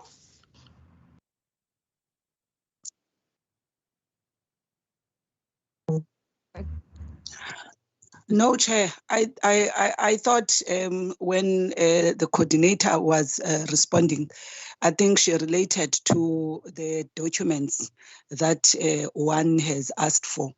And for me, my submission was not only the information requested. I think there were areas that one had raised which I wanted to understand, where do they fall in? For example, I think the issue that one had raised about the concerns about the sustainability aspects of the presidential youth employment initiatives, including the measurements thereof, whether they are narrowed down to only be part of the resolutions of the committee, then they would form part of the mandate. So it was not only about the information shared. I just wanted to understand where those sentiments, they don't form part of the submission, or they can just be issues of noting in the resolutions. But if so, how do they get to National Treasury as an example? Perhaps I could be advised in that. No problem. That's an easy solve. Ms. Kamish Ahmad, go to paragraph 6 and put in a paragraph 7. Okay. The committee has concerns regarding the sustainability. Is that the correct word, Member Nkondlo? Sustainability of the Presidential Youth Employment Initiative, in that it grants temporary work and temporary job opportunities, and may create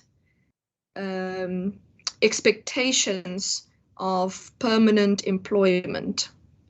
I'm not sure if I'm capturing you correctly, Member Nkondlo, or if there's anything you want to edit or add. Chair, perhaps I think the concern of the sustainability of the program, as it's a short-term intervention versus the long-term effects of youth unemployment as per the labor force statistics. Perhaps I think that would be enough. Okay, so sustainability on the presidential.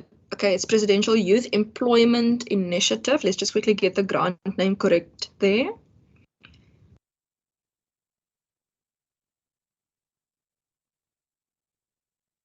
Then you can either take the word grant out, or you can either take the word program out, but it's not needed for both.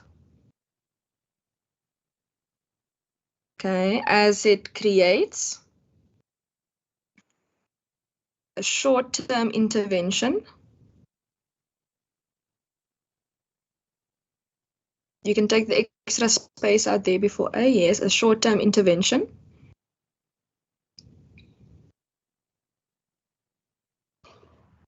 Compared to long-term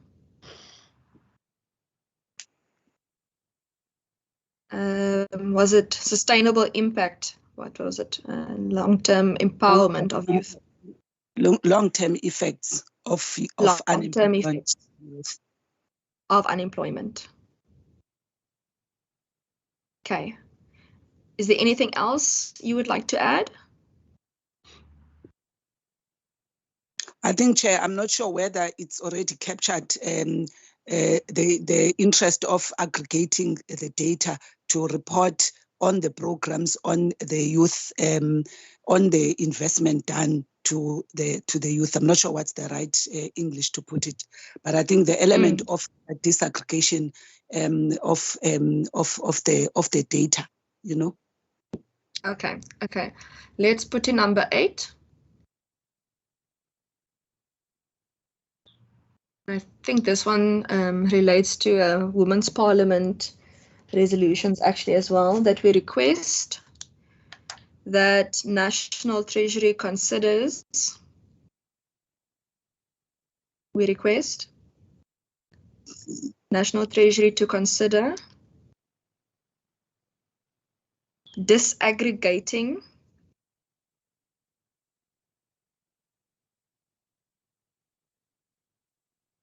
their data within the budgetary process for gender and youth aspects. Would that capture it well? Member Nkondlo? Process for gender and youth aspects of these presidential initiatives. Okay, is it okay? Can we maybe say within the budgetary process and for the Presidential Youth Employment Initiative grant, because then it's two things. Noted. Take Ms. Kamish Ahmed, take that out after youth aspects. Just take that out, and then thereafter within the budgetary process, within the budgetary process, and the Presidential Youth Employment Initiative grant.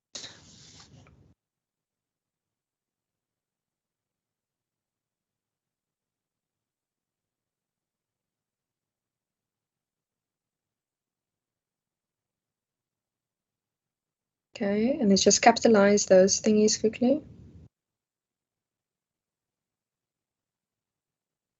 For gender and youth aspects. Okay. I saw Member Bosman's mic was online, so I'm not sure if Member Bosman wanted to add anything. Okay, we'll deal with the other stuff then in resolutions. Members, are you happy with 7 and 8?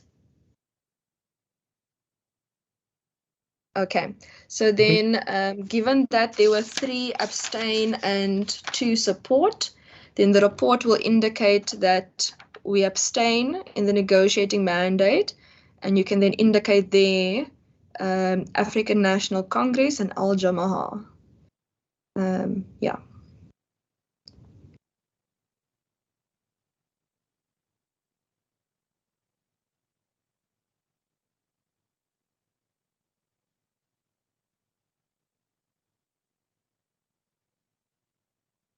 Okay, let's go up. Sorry, Chair, I think it is a spelling mistake there. It's not Al Jama, it is Al Jama. Oh no, that's correct. Yeah, Okay, that's correct. is that correct? 100%. Okay. Colleagues, okay, no problem. Is there anything else for the report? The rest of the matters, if you want to keep those for resolutions, I'll deal with resolutions in a bit.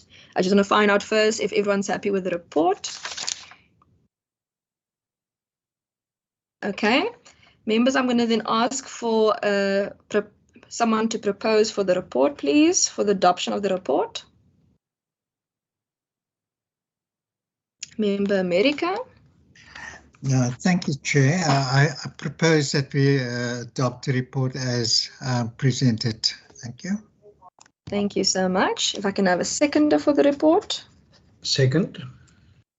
Thank you, Member van der Westhuizen. Okay, the report is so adopted. Colleagues, I'm not going to read through the full report as I usually do, but I will ask that Ms. Kamish Ahmed also just sends the final report on, which will also be ATC'd as well anyway. But with that, thank you so much. We have now adopted our negotiating mandate on the respective Division of Revenue bill. Okay.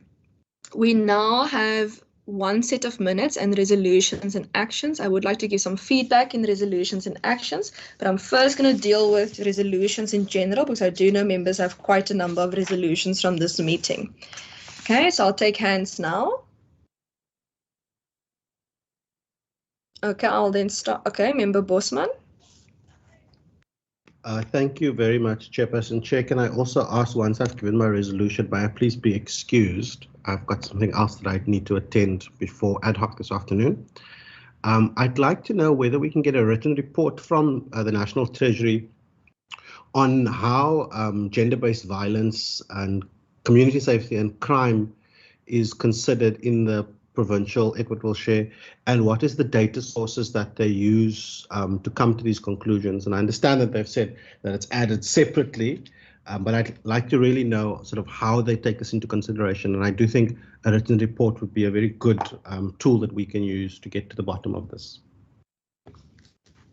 Okay, thank you so much. Is everyone happy with that? Just before I excuse Member Bosman. Okay, I'm going to take silence as concurrence. Happy. Member Bosman, you're welcome then to leave us. Thank you so much for joining us on this meeting. Okay, next, anyone else with resolutions? Okay, I have a particular resolution. I would like a written, sorry, Member Mvimbi. Okay, no, I was just going to say, Chairperson, that I take it that because I did raise that issue of the neighborhood development grant. Maybe does it automatically come in as a resolution, or is it part of the report? Because I would like maybe if the National Treasury can also give us a full report on that, and maybe who were the previous beneficiaries in the past of that, together with the transport plan as well, as if they've indicated. If you can actually get those two reports from them. Okay, they did say they are able to give us extra information on the 2 grants. Is everyone happy with that? Okay, I'm going to say, I'm assuming that's a yes. Member America? Thank you, Chair. Perhaps we could ask National Treasury to provide us with a report on those municipalities in the Western Cape who made application for infrastructure grants that were unsuccessful and the reasons for them not being successful. Okay, is everyone happy with that? I'm taking that's a yes. Okay, that's then so. Mbankondlo? Chair, I would assume, I think the other issues that were discussed with them and asked for info, the committee coordinator had captured that instead of going back to those. Am I correct with that assumption? I have the guideline doc that you wanted. I have the Presidential Youth Unemployment Initiative write-up that you wanted with the targets. Mm-hmm. That's what I have on my list. Ms. Kamish Ahmad, what do you have? Do you have anything different to what I have? Chair, no, I had the education allocation, the provider on the guideline, and then the public transport grant neighborhood partnership development plan, and then youth unemployment prioritization, and then gender budgeting, the youth plan, the DDM model. I think Member Gillian just covered it now on gender-based gender budgeting. Yeah. Okay, member Bosman's one cover the gender-based budgeting stuff. Member Nkonto, is there anything else you would like to add? No, I'm covered, Chair. Okay, no problem. Member Brinkhuis? Thank you very much, Chair. Chair, in terms of the more than 6,000 unplaced learners here in the Western Cape, my resolution is that if Provincial Treasury can prioritize those unplaced learners and see if there can be a increase in the budget for education. Let's see here quickly. 6,000. I think you're in the wrong. I think you may have been proposing in the wrong committee. the learners, 6,000 unplaced learners. Provincial Treasury as a mandate won't be able to prioritize because that you have to ask for the department and the Minister of Education. But in terms of funding for learners, have you asked the question to the Committee on Education regarding the funding for learners? Yes, I brought it up in the Education Committee, but you can correct me if I'm wrong, that the Provincial Treasury is directly responsible for the different committees and for the different departments in the budgets, what they call it, that they receive. The mandate of Provincial Treasury obviously is the budget. Obviously, they bring the budget up. But the spending of the budgets falls within the respective departments. So, for example, at a national level, your Department of Labor can't, for example, tell your Department of Energy how to procure IPPs. And similarly, Energy can't tell Labor, for example, how to, act on the bargaining council, but they can consult each other. So my advice is, if you've asked the Committee on Education already, that we just find out from the chairperson of education whether answer has been received on the matter yet. And if so, to just forward that to you. And if not, if we can maybe just ask if we can then forward the query from you then to that committee, because I'm also cognizant about stepping on the mandates of other committees as well, if that's okay with you. Tell me if I understand correctly. Isn't it possible to ask from provincial treasury themselves about the budgeting for unplaced learners? Yeah, no. For the budget for the education department. We can. It's also gazetted as per the beginning of the year, and we are getting an adjustment appropriations at the end of the year. It's in our program. The budget will be coming. It must still be tabled in Parliament. So we can ask for it, but I can tell you now that because, let me just open the program up here quickly. And Ms. Kamish Ahmad must assist me now here. On the 6th, which is next week, Monday on the 6th, is the tabling of the MERO, the Western Cape MTBPS, and the adjusted estimates, the introduction and first reading. So, and then it's again Budget Committee afterwards at 2 o'clock, and that's after the Minister of Finance has let us know what the adjustments is. So if you could wait until the 6th of December for the sitting member Brancais, I think it might actually assist you. And there will also be different debates on the votes and the different budgets per department. Would that assist you? Yes, thank you very much, Chair. Thank you very much. No problem. Thank you so much. Okay. I only have one resolution that I would like to put. I would like a written the calculation of the impact of the PES now that the health component has been reviewed. So so they say that the impact is the heaviest is between minus 0.6%, and the most positive one is 1% positive. So it's between that range. So I would like for the Western Cape component, for the health component, the impact that review is going to have. If everyone's okay with that. Okay, I take silence as concurrence. I think that is then, if there's no other resolutions. Okay, no other resolutions. Members, we do have a set of minutes, but I just want to check with Ms. Kamish Ahmad. I fear that we might not have everyone who was here for that day of the minutes, and then maybe we must have that stand over. Just want to check with that.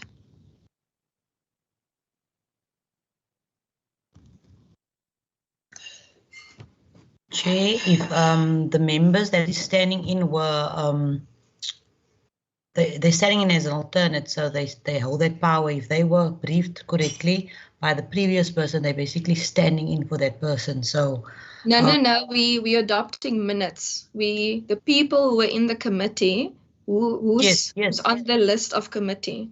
Yes. Because you can't vote for someone else if you weren't at the committee and heard what was going on, and it's a reflection of what's going on in the committee. If the person was briefed on those minutes and they understand the minutes, then they may approve if they're standing in as an alternate. But if not, we can hold it over for the next meeting, no problem. First tell me. First open the minutes quickly. Let me see who was all there, because I know we have 2 alternates today.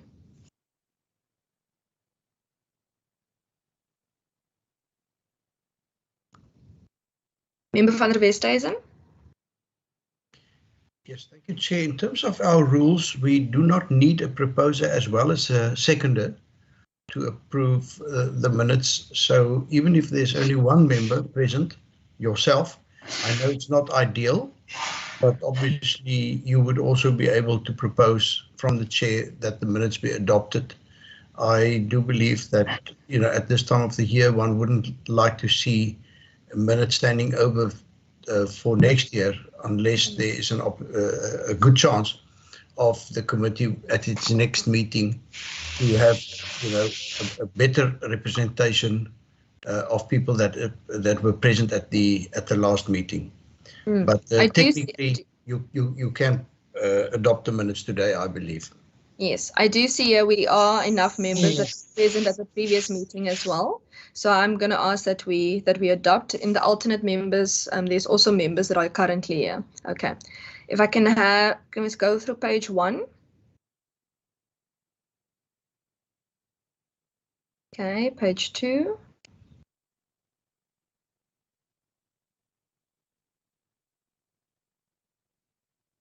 Okay, so short minutes.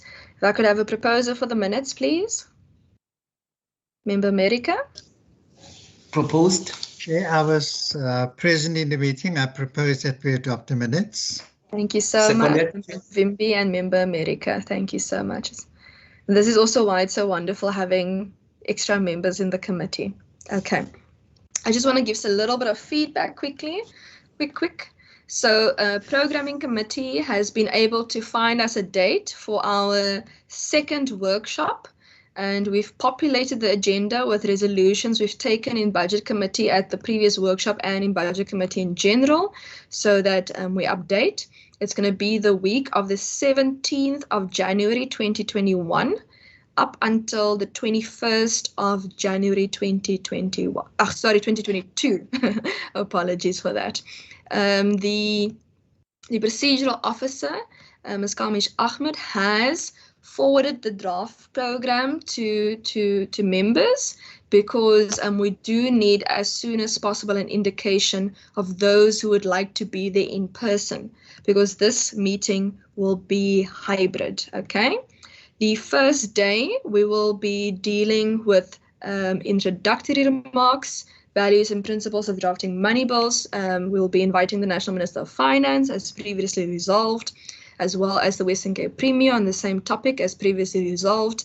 That afternoon on day 1, we'll be briefing on values, principles and best practices on money bills legislation and public participation by the International Budget Partnership. So we'll be inviting them as previously resolved, as well as similarly the World Bank as well as previously resolved. Day 2 will deal with all of the finance collection of data and submission of data and statistics for the different formulas and grants and so on.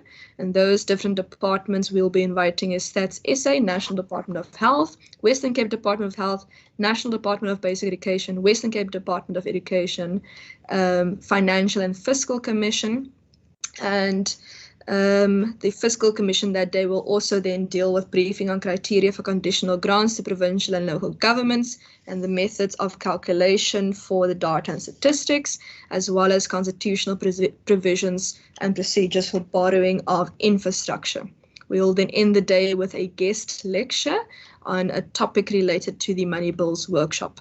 The day 3, we will be continuing with a similar topic, National and Provincial Treasury, and then collection of revenue, also National Treasury and SARS, also all as previously resolved.